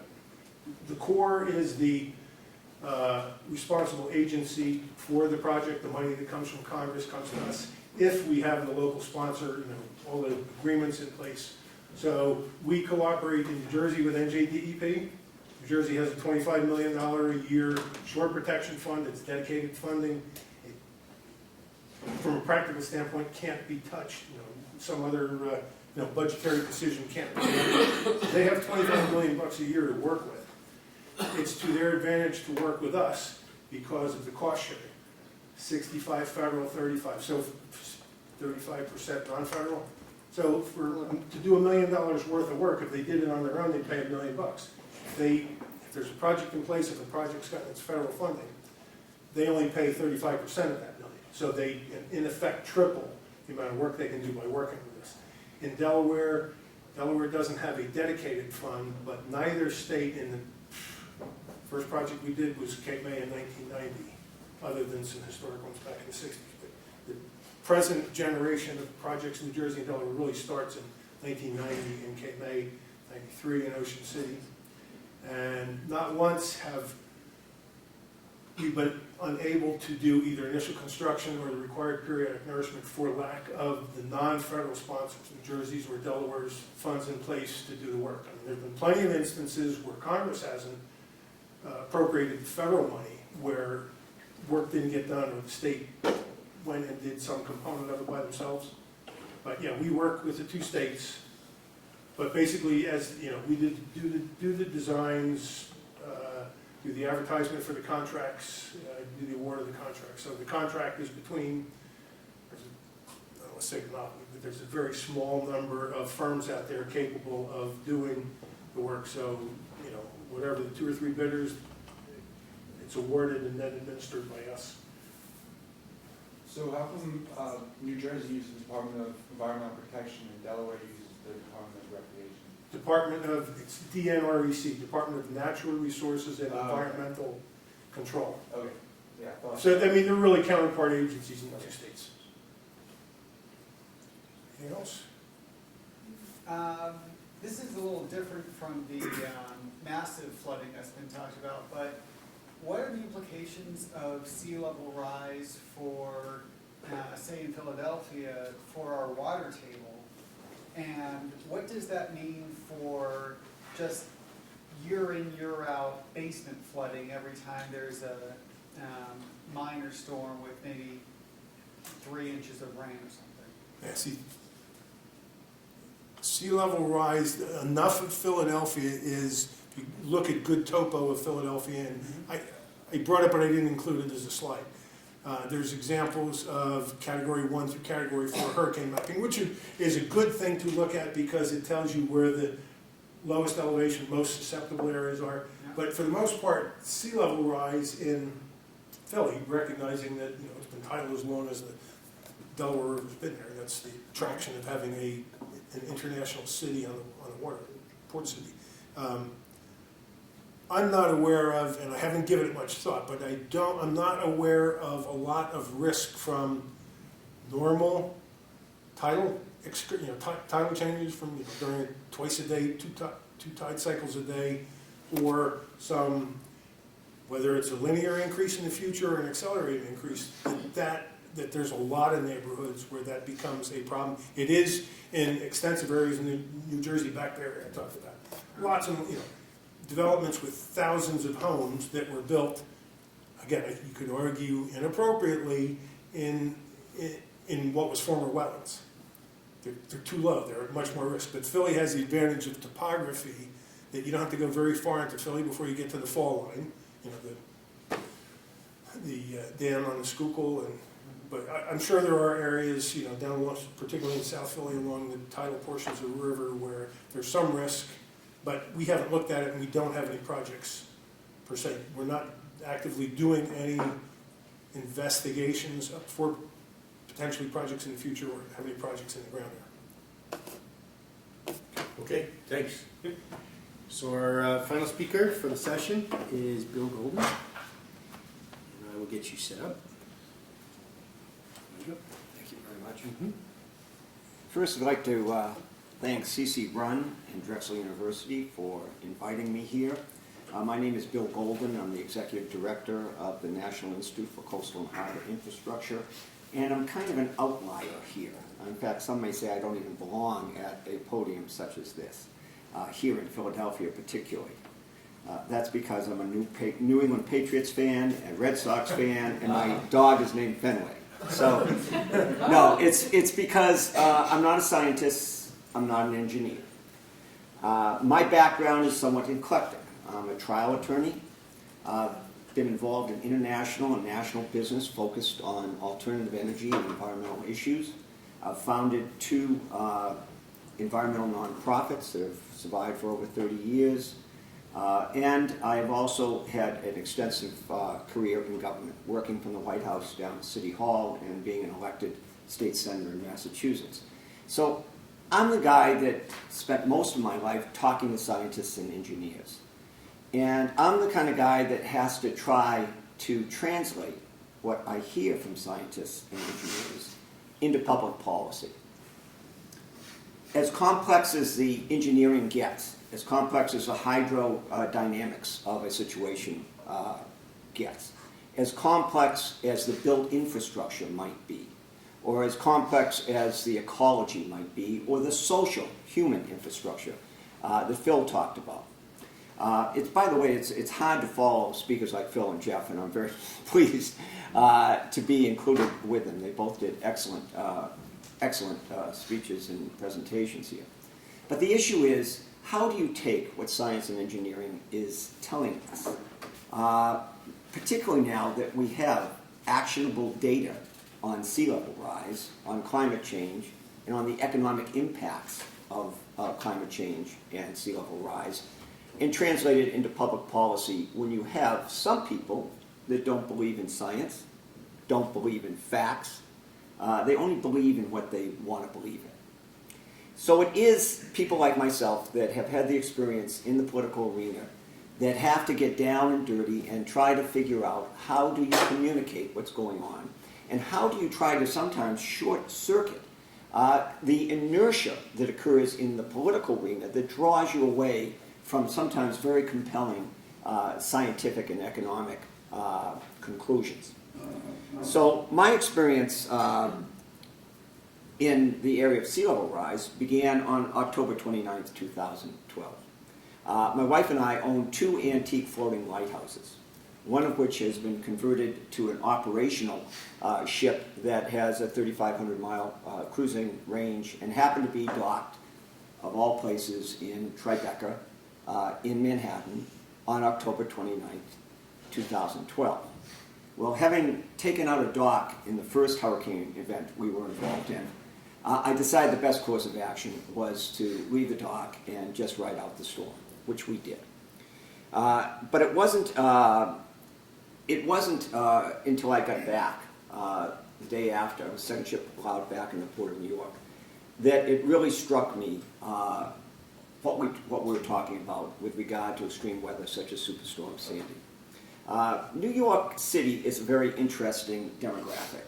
520 miles of coastline, longer than Miami, Los Angeles, and San Francisco combined. You don't think of it that way because New York City and the Jersey Metropolitan area represents a dense population that has largely been cut off from the water. Unlike the people that surround San Francisco Bay, that look out on the bay and really think of it as a recreational resource and a great water body, many people don't feel that same way about the East River or even the Hudson River. Within this area, there are 535 million square feet of built structures in the 100-year floodplain.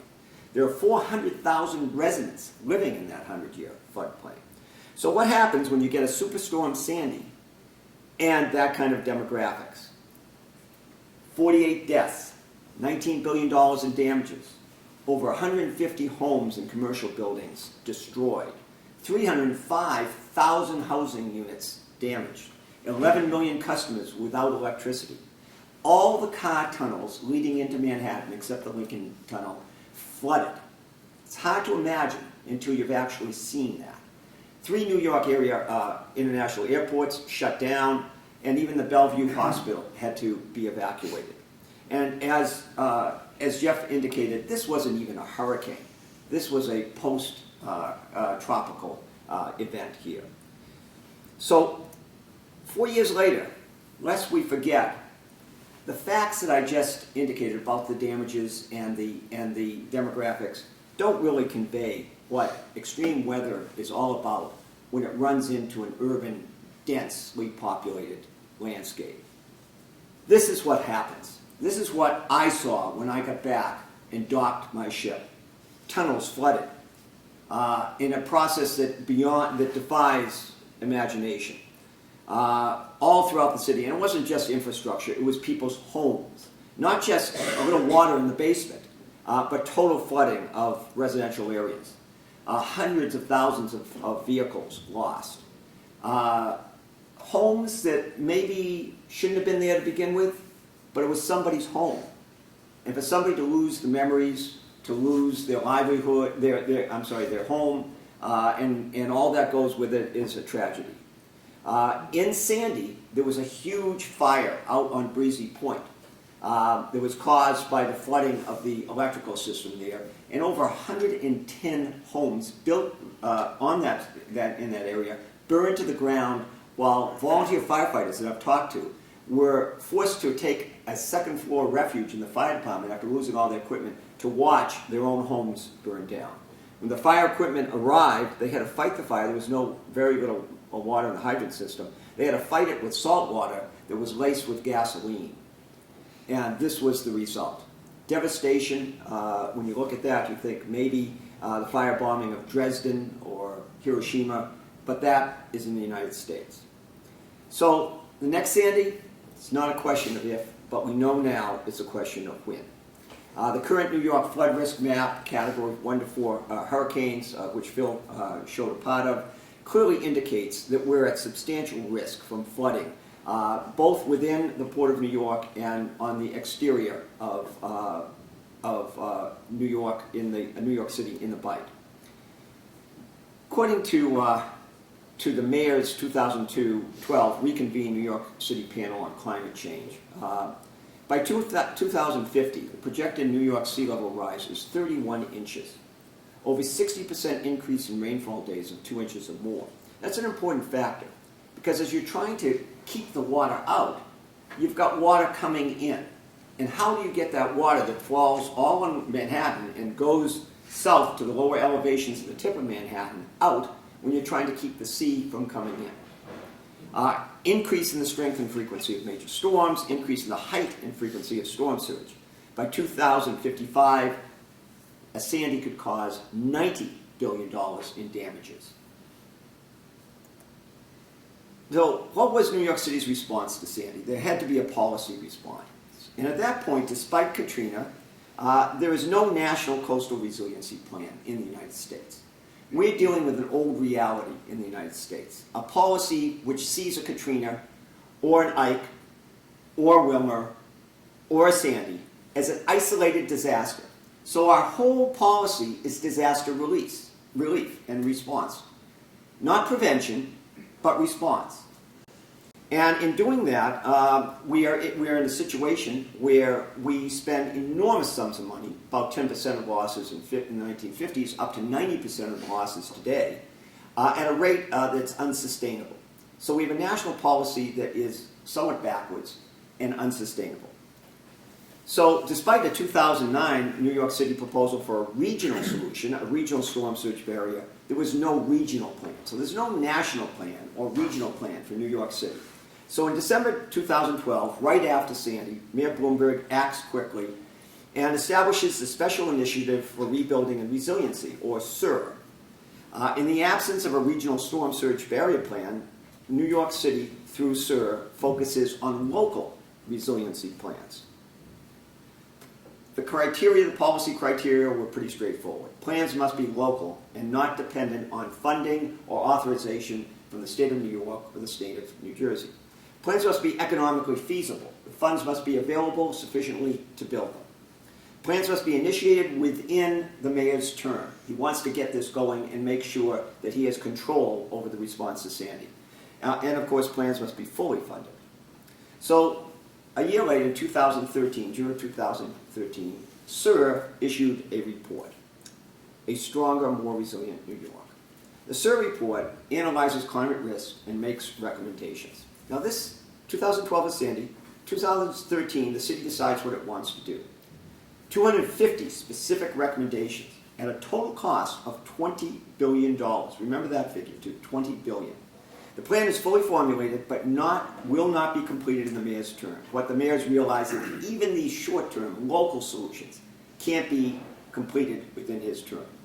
So he plans to proceed in 2 phases. Phase 1 is to address and protect New York City's most vulnerable assets and shoreline. Most of Lower Manhattan had lost electrical generating capacity because of the Con Ed plant was flooded out on the East River. So one of the goals here was to protect the Con Ed plant. Remember Bellevue being evacuated, you got to protect Bellevue. The tunnels, subway entrances, you got to protect those. I don't know how many of you are familiar with the Staten Island subway entrance. If you go down to the Staten Island ferry dock and you glance to your right, you will see a subway entrance. That subway entrance was built with 9/11 funds after that disaster at a cost of $625 million, the entrance and the platform. Sandy hits just as it's finished and wipes it out. $625 million. So today, 4 years later, at a cost of something like $700 million, it's being rebuilt. 250 people down there 24/7 a day trying to build this. It won't be finished for another year. Well, if Hermine had hit us, you know what would have happened? The same thing as when Sandy happened. That $750 million investment, gone. So now you're up to $1.3 billion something for a subway entrance and a platform that is no longer functioning. So these were the assets that they were going to look at immediately. Phase 2 was to protect most of the city's vulnerable shoreline, quote, when funds are available. There was no plan in SIR to protect most of the coastline, only limited portions. So they focused on Hunts Point in the Bronx. What's Hunts Point? Well, it happens to be the lowest per capita income area east of the Mississippi. It also happens to be the food distribution center for 22 million people in the New York metropolitan area. The East Harlem waterfront along the Franklin D. Roosevelt East River Drive. Any of you ever gone by water down the East River or gone on the FDR when there's any kind of a wind? The water's already going over the side into the FDI highway, the FDI Drive. Hospital Row, north of East 23rd Street, that's Bellevue and others. Lower East Side includes Chinatown and the Financial District, the Seaport District. I've interviewed people in the Seaport District. From the East River all the way to Pearl Street and Water Street was part of the East River in Sandy. And it came up so fast and furiously that people were standing there and could only run to the second floor to get out of the way. They had no more time than that. Chinatown, also in that area near the Brooklyn Bridge. The Financial District, the tip of Manhattan. Red Hook in Brooklyn, which is the area east of the Brooklyn Bridge, southeast of the Brooklyn Bridge. And then the east shore of Staten Island.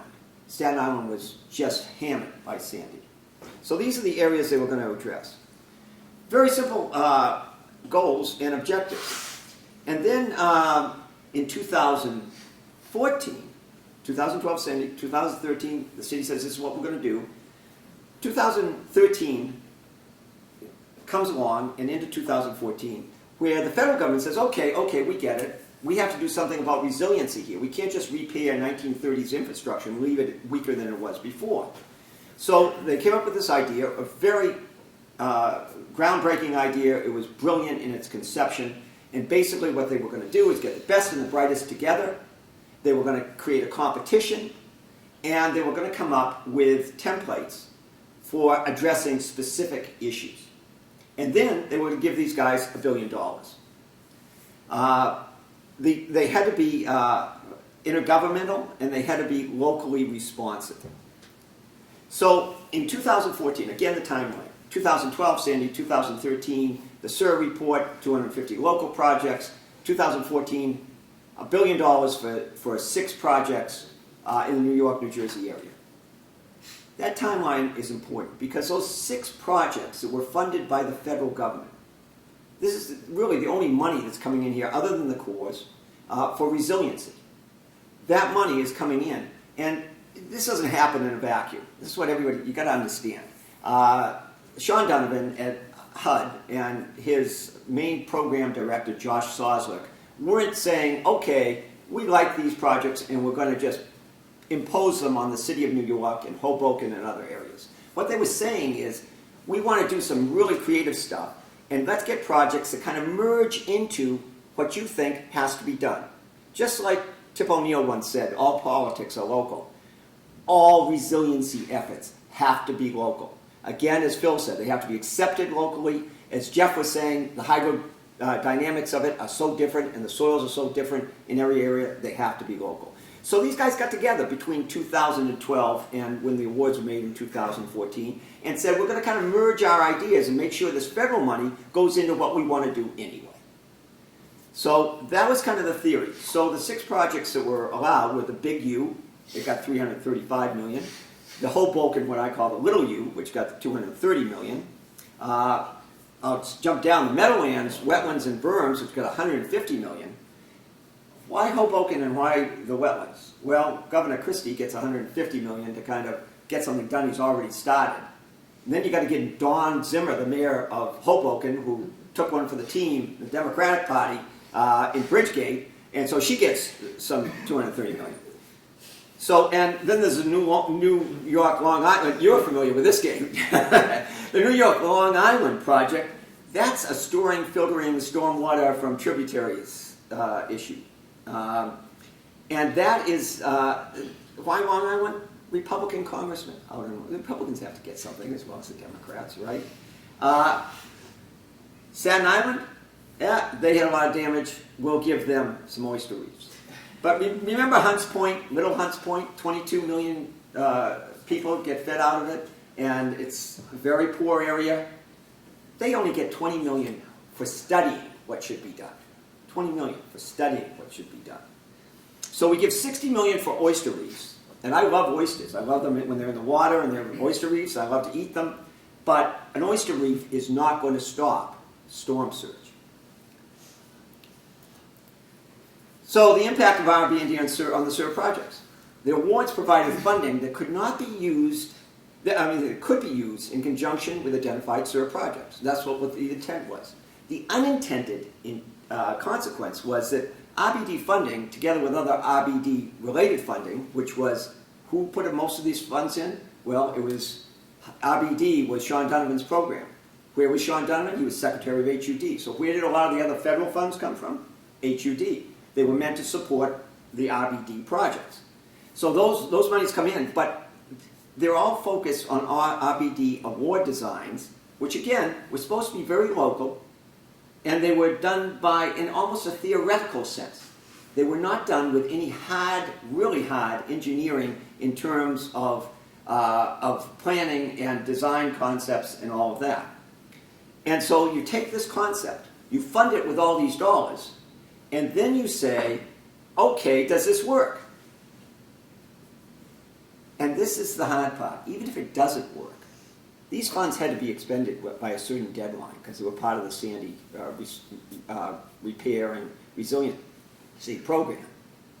You can't let that money go.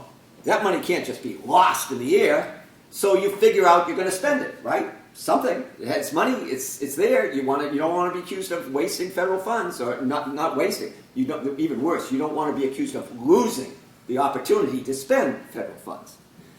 So it became focused on RBD award designs and FEMA disaster relief design guidelines, and those imposed design and funding restrictions as well as deadlines for the spending that tightly constrained how New York City design criteria and objectives for previously identified SIR projects could be designed and constructed. So, well, I think the total cost of the 250 SUR projects is $20 billion. That cost was based on projects proceeding without delay. So you've already waited to get the HUD funding and the RBD funding in place to get these awards made. That's already delayed the process. They originally had $10 billion from the city capital funding and some federal relief fund, again HUD fund. $5 billion is from additional expected federal relief appropriated by Congress, but there's a big difference between appropriation and getting that money in your pocket. And they had strategies to cover the remaining $4.5 billion gap, including more federal funding and more city capital. Okay, we have a moving target. Every day this goes by, it gets more and more and more expensive. So you budget something, and you already have a gap in the funding, and that gap is going to grow and grow and grow. So 4 years after Sandy, what's the status of the SUR and RBD projects? In the absence of a regional solution, New York and New Jersey Metropolitan Resiliency projects were designed to be local projects that could be built quickly with minimum cost and maximum effect. That was the Bloomberg criteria. Many of these projects are now delayed, downsized, over budget, underfunded, and limited to phase one objectives, leaving many communities, buildings, businesses, and critical infrastructure facilities as vulnerable to the next Sandy as they were to the last. If you think about the big U, think about Manhattan kind of like my hand. The big U is supposed to go around like this. Now, it's not going to be built in the water. It's going to be built on land. Now, if it's built on land, what happens to the Hudson River Park docks and piers? What happens to the Staten Island Ferry? What happens to Riverside Place, where thousands of people live? What happens to all of that infrastructure that's outside that barrier? The Brooklyn Bridge Park. Next Sandy, same thing that happened during Sandy. If you move that back at all, everything outside that is going to be wasted. So they begin to run into some real issues as they plan these projects. They're affected by funding restrictions and delays. They're affected by just the height of a 15-foot design criteria for combined sea level rise and storm surge. Imagine trying to build something that stops 15 feet of water and not cut off the city from the water. Imagine trying to do that in an area where you have hydrogeological issues, including there's no real space to build this on. It's a pretty dense place, New York City. Manhattan's pretty dense. How do you build something on land within this? And even if you do, a lot of this is built on unfilled land. Many people, as you're talking about what happened in Sandy, the water came up. It didn't just come this way and that way. It came up and that's what would happen not on filled land. It's happening in Miami where you've got limestone that has the same kind of effect. But the built infrastructure, including underground utilities and foundations, complex transportation infrastructure, and the social infrastructure with complex lifestyle, transportation, work, and recreational wants and needs. That made this extremely complex. So if you have a complex situation based on those facts, imagine how complex the task is of getting the policy decisions right. When you're not an engineer, when you're not a scientist, you're trying to translate that into political action. What about Hoboken, the little U as I call it? It's delayed, underfunded, and it has been moved inland. Just as Phil suggested, you listen to the people. So what happened? They were building a barrier to protect people, and the very people that were going to be protected insisted on having the barrier behind them. Not between them and the water, but behind them. So it was moved back. So again, how effective is that solution? The new Meadowlands project has been downsized with significant loss of effective protection and wetland water retention due to underfunding. They'll tell you that they're putting a little bit here, a little bit there, but the whole concept is gone. New York City, Staten Island barriers have been downsized and shortened significantly. They're intermittent oyster barriers. They're supposed to stop erosion. They don't even cover the entire coast of Staten Island. They only cover sections. They're not going to stop any storm surge. They're not going to stop sea level rise. They're going to affect erosion. So what is the answer to current SUR and RBD project challenges. I believe it's to bifurcate the fundamental design concept of SUR and RBD. Currently, the SUR and RBD projects are based on a design criteria or concept of using infrastructure to provide coastal resiliency for both sea level rise and storm surge. However, sea level rise and storm surge, while capable of having a devastating cumulative impact, are two very different and distinct phenomena that require two very different design specifications and have very different cost profiles and community impacts. Sea level rise is continuous over time with predictable lunar monthly and seasonal fluctuations. In NYC, sea level rise is relatively slow and subject to longer-term forecasting. 21 inches, that's still an awful lot by 2025. This is what the second iteration of the Climate Commission told Bloomberg. 31 inches by 2050 and possibly 5 to 6 feet by 2100. But it's still only 6 feet, not 15 feet, if you're looking just at sea level rise. Fixed barriers to sea level rise of 6 feet could protect New York City for the next 100 years from sea level rise and would have far less disruptive effect on the built infrastructure, the social infrastructure, and the natural infrastructure than barriers designed to address rising sea levels and 15-foot or more surges. Barriers built only for sea level rise would also be less expensive, and we've got these budget constraints. We can do a patchwork of stuff, or maybe if we use that money for just sea level rise, we would have an entire system that would protect the city for 100 years with regard to sea level rise. What about storm surge? Although storms are increasing in frequency and strength and devastation, storm surge is episodic and develops quickly with little warning. Sandy wasn't even, as I've discussed, wasn't even a Category 1 hurricane, but it caused a 14-foot storm surge at the New York City Battery, 14 feet.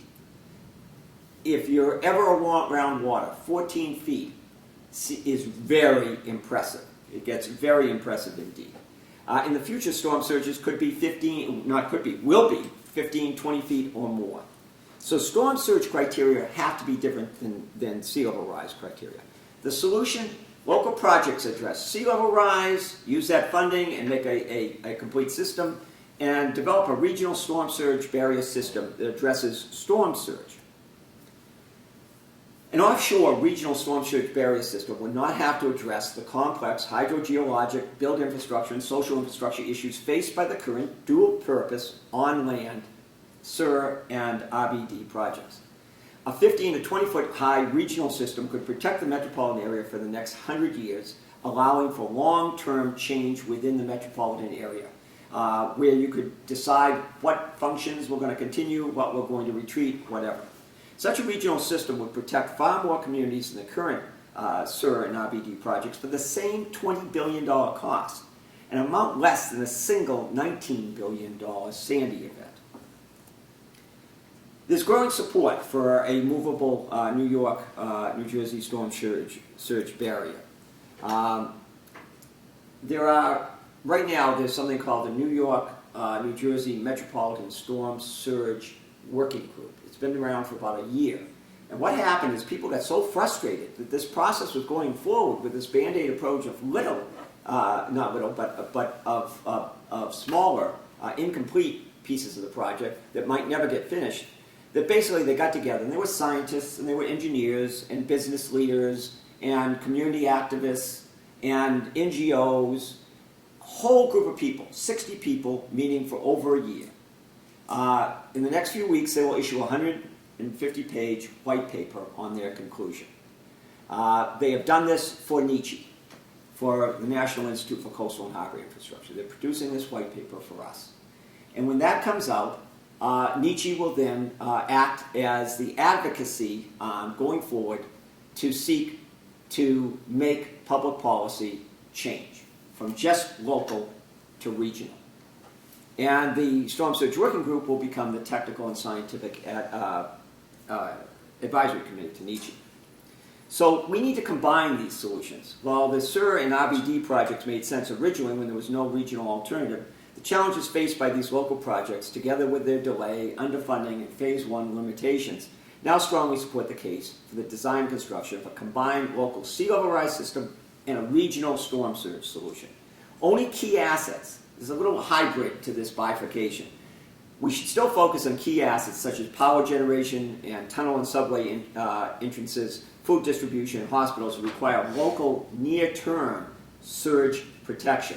And they should remain as part of this sea level rise system. We still have to make sure that if a Sandy hits in the next few years, we protect our tunnels and our subways.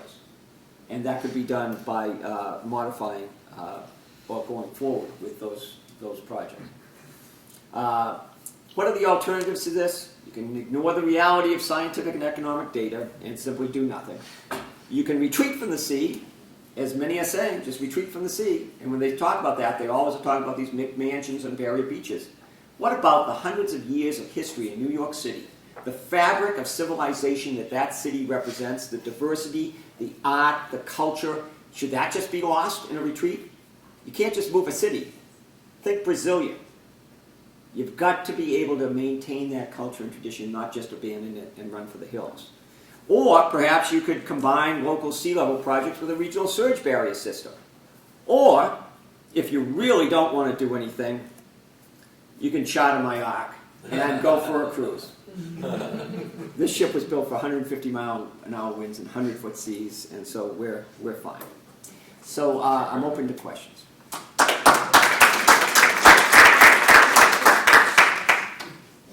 I'm curious, as soon as you mentioned it, which direction did you go when you pulled off of the dock? I went up the Hudson. Okay. Yeah. I never any. And the only danger we had Did a up there. rising tide float your boat? Yeah, the rising tide floats all boats, right? The only problem we had up there with the petrol barges coming down from Albany that can be 300 feet and go down 45 feet, and we have a 7,000-pound anchor with 1,000 feet of chain every 6 feet of which weighs 200 pounds. So we drop that sucker, we stay in place. All those barges were just coming down on us all throughout Sandy, and finally they just had to power up and head into the wind.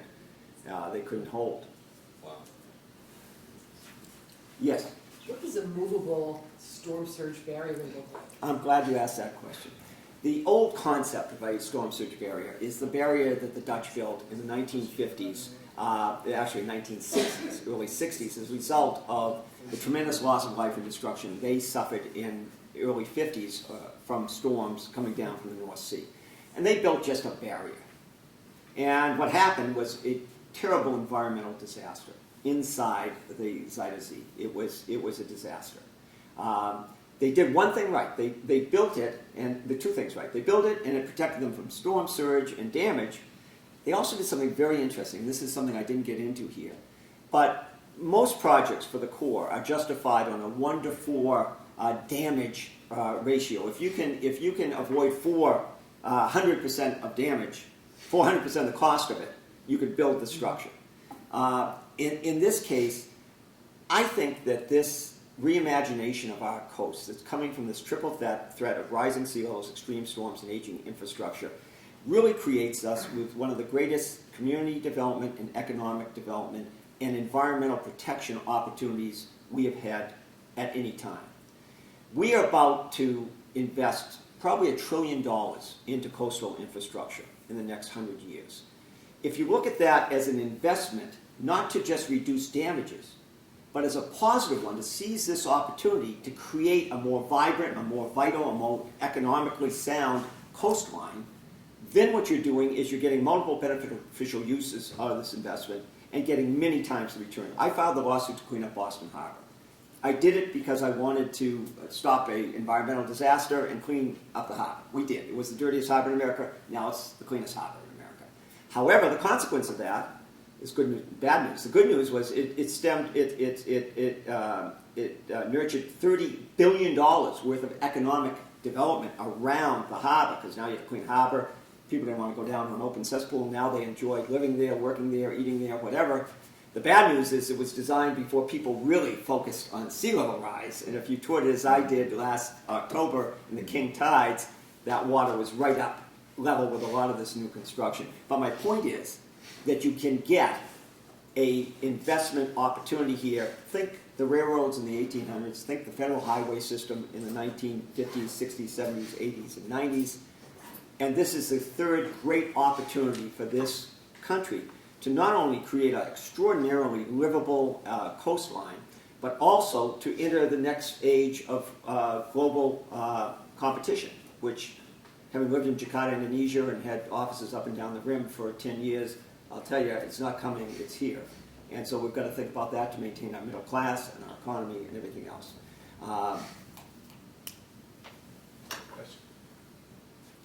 I definitely appreciate and agree with the perspective on surge versus sea level rise. I mean, it really is a smart idea to separate them. And I hadn't thought about it exactly the way you're saying. And I agree, you know, there's huge financial benefit from protecting the port and from certain areas. For New York City, the one thing I might dispute is that, you know, something like 95% of the population is not in a flood zone. And they won't be in a flood, and with a few feet of sea level rise, or even 4 feet of sea level rise a century, which are more like the central projections, there's a lot of high ground in New York City. It's not like Miami and a lot of places. So I might say, so my argument might just be, you know, what do you think? You think that, you know, how do you deal with, you're talking about this huge financial opportunity, that's induced demand is what you're talking about, or induced development, you know, developing more and more and more, when in 150 years, then you still have to, I mean, I can see how doing this, then maybe you can keep paying for raising your protections, but for a long time we're going to be, much of the city will be safe, and it'll be former wetland areas that are threatened mainly, and I think that you can still handle a local protection approach. Like you're right though, it won't protect you from that surprise storm surge of Sandy, but that's also a 1 in 300 year event.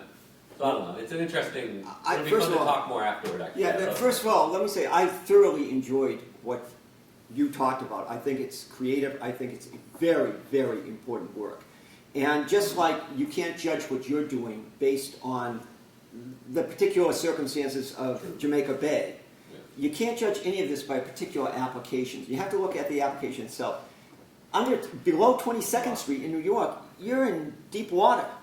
Yeah, you know, the water came in many different areas. Yeah. And they're building this U. So that water, and the water that's coming down, so you have that problem. But talk to the people in New Jersey.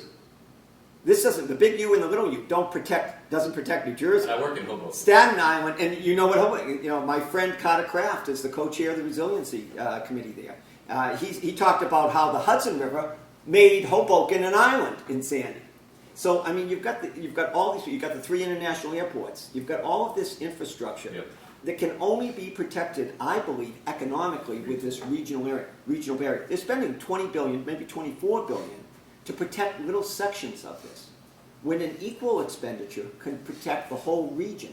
And we're talking about a surge barrier that goes from Breezy Point to Sandy Hook, and then other segments in Long Island. So we're talking about an outer barrier. Is this a sheet pile wall? And what do you Oh yeah, I'm sorry. I never answered your question. I'm sorry. My wife accuses me of this all the time. She's right. It's a 5-mile barrier, but it has openings for recreational fishing, small commercial boats. Then it has the major channel that's open to shipping into New York. In between, if you can imagine it more kind of like a bridge, and in between those open sections close. They're movable. So you get a lot of flushing and you get tidal flow. So you don't have the Z-to-Z effect. You have a movable whole series. And this is very much like the River Thames, or even Putin's St. Petersburg storm barrier.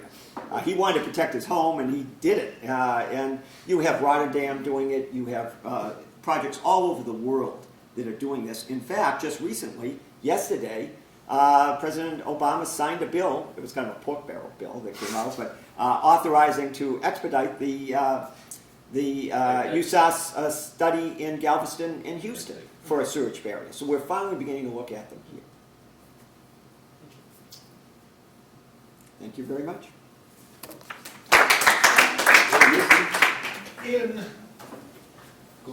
You are like me. You still plan to be here in 2025. I am going to be here in 2025. Okay, good. Check the tide gauge records and see if that prediction of 21 inches of tide. I'd love to. I hope it isn't. But I'd be happy to check it. I go down and look at that tide gauge. 2025, that's 8 years. That's crazy. That's from an argument, it's the right idea, but Can I just make one, we have a little bit of time, just, maybe not, but we should, for just all 3 speakers and just some sort of closing questions. And I was just curious, I mean, putting together, Jeff's statement about how the Corps has to partner, so the Corps funds are extended using state funds. And, your proposal is to some extent separated, it sounded to me, separating the funding.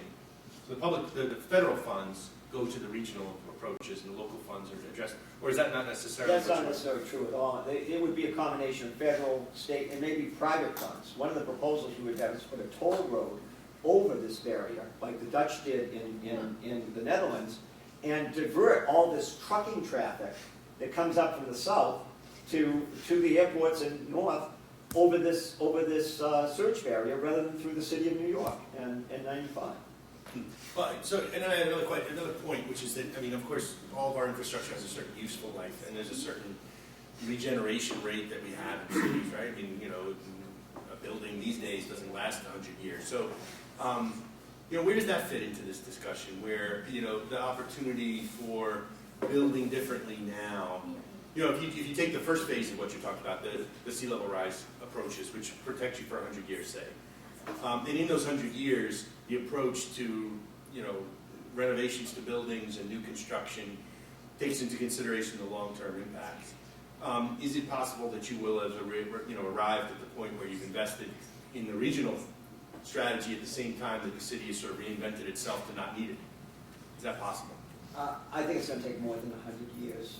It's a slow process. It takes 30 years to build one of these projects. Or it shouldn't. I mean, they did it in between, 5 years, the barrier down there.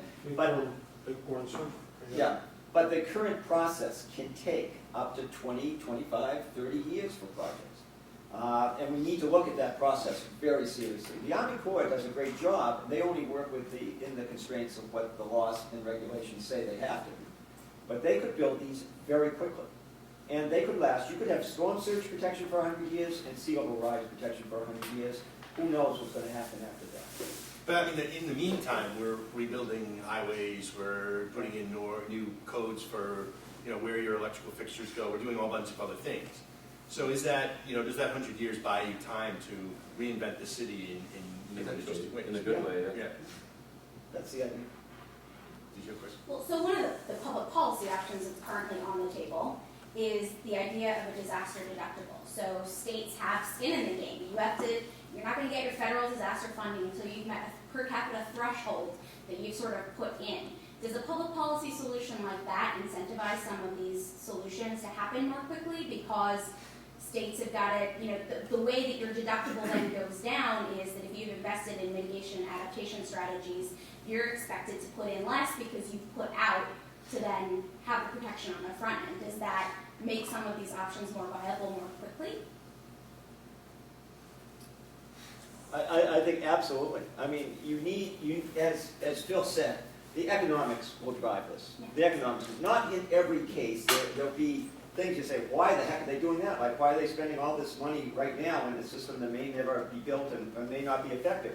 So it doesn't always drive but it will drive overall the decisions.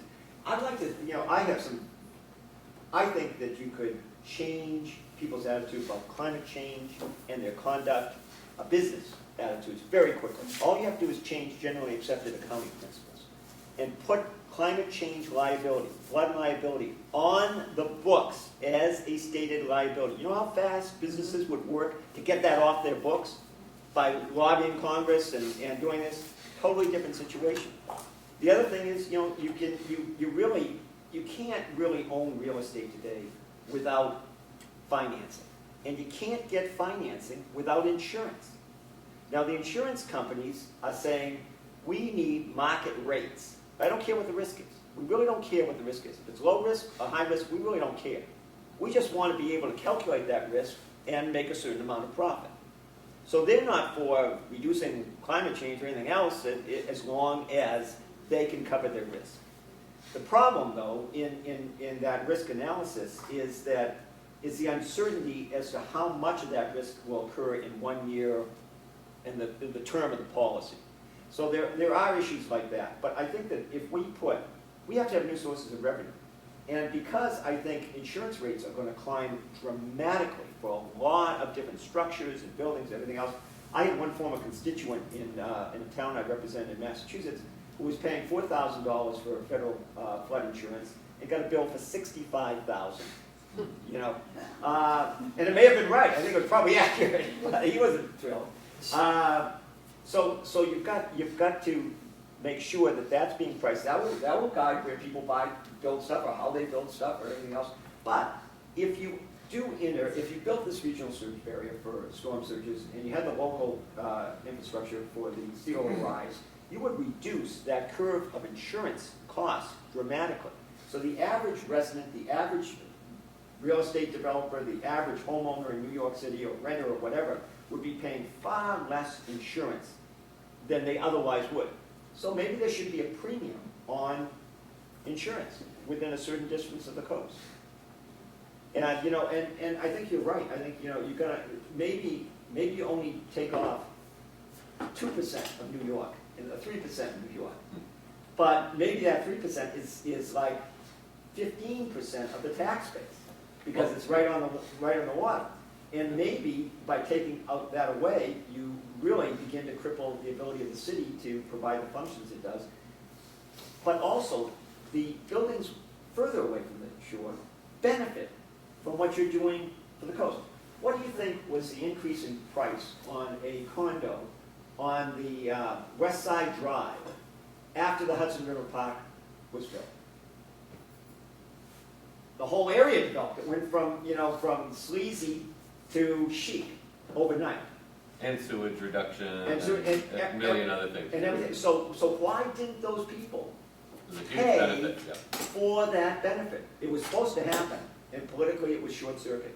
Those kinds of funding concepts have to be put in place, and you have to have people that don't care if they lose elections. To be in, I ran for three times for state senator. I didn't care if I lost the election or not. I was considering being away from my family and my other things I wanted to do.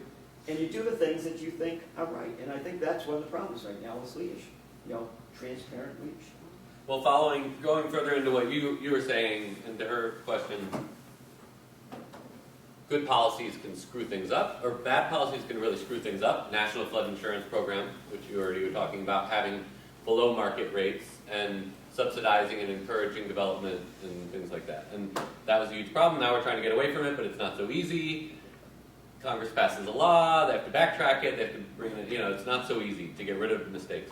But yeah, New York City has zoning changes that are trying to account for a lot of sea level rise and zoning requirements. A lot of smart ideas, and insurance is probably one of the best places to look.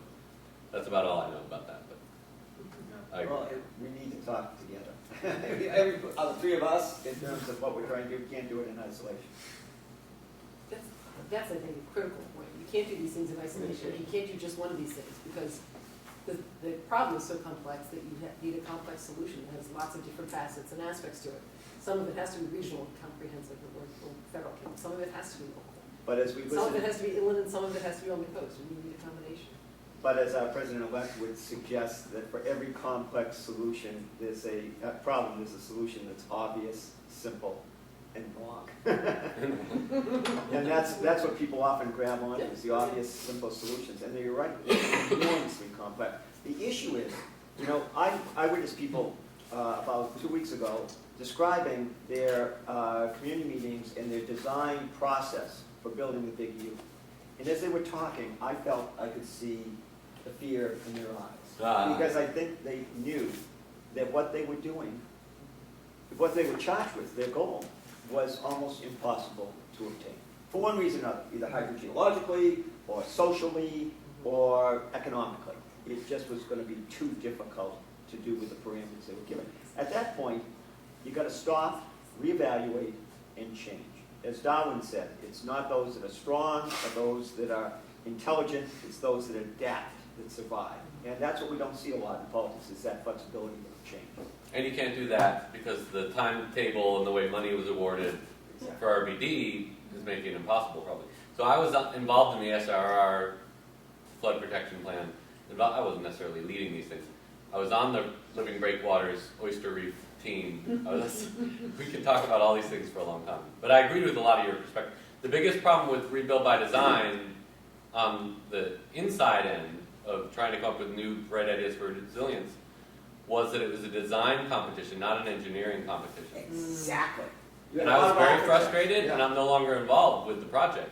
Because, and then also the funding and everything, they basically said, we don't want any more research, we just want to build. If you want to do research that isn't moving the project forward to the build, because this 5 to 7 year time scale of the money having to be spent, then you can't do it. And I was like, bye-bye.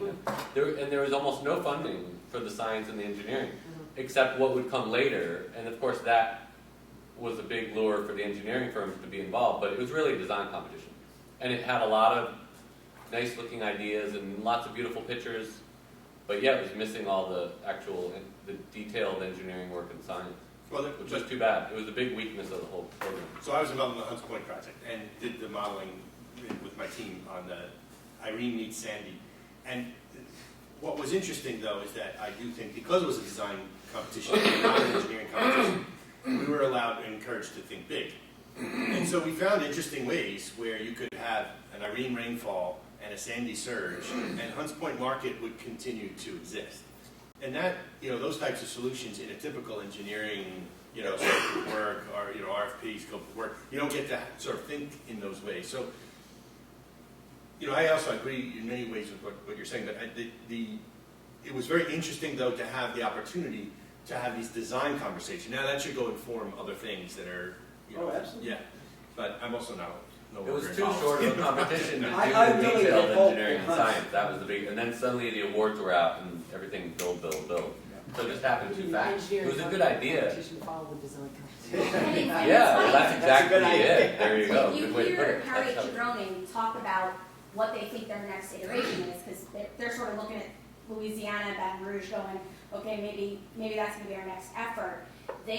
She talks about the fact that they don't necessarily want to go in a design direction. They want to go in a code ordinance capital improvement Good. direction where Right. you're baking in the resilience into the stuff you've already got on the docket. And maybe let's have HUD be able to increase the amount of money you've got in your existing capital improvements to pay for what's going to make it safer in the long run. So you see this very big shift in how they're thinking about the assistance that they're going to give in future disaster events. RBD. Visible. This is the HUD's disaster recovery. Yeah. They're sort of thinking about, okay, what's our next, if we have another, Approach. what's our Yeah. next approach going to be if we have another event of that size? So they were sort of eyeing Southern Louisiana going, maybe likely it to happen. shouldn't be designed, maybe we should really be looking at codes, ordinances, and capital improvements. And in a lot of ways, those are sort of your more long-term solutions, but of course it only works for stuff that you're building new. It's hard for the retrofit piece, but it was When you're interesting to see the spending evolution. so much money to do that, then why not? I mean, that's Well, why right, we're right. investing. If the feds can kick in an extra 20% to make it safer or higher, then that may be a significant benefit to those communities that can't do it otherwise. So one of the things we're going to do with that ship right there is we're taking it, circumnavigating the continental United States, stopping in on each port and coastal communities, and just listening a lot, trying to understand what the local issues are and what kind of solutions that they're trying to come up with, what are the funding issues, and how can we benefit from getting together as a national coastal alliance to speak with one voice and one agenda on trying to get green infrastructure funding, gray infrastructure funding, and reimagine the coastline into an interstate coastal infrastructure system. Green and gray, doesn't mean a wall around the United States, but really reimagining our entire coast to address this new reality.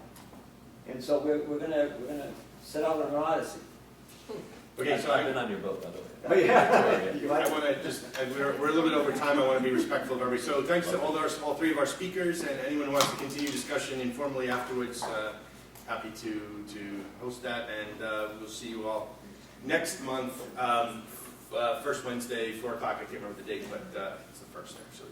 So thanks again to all three of our speakers.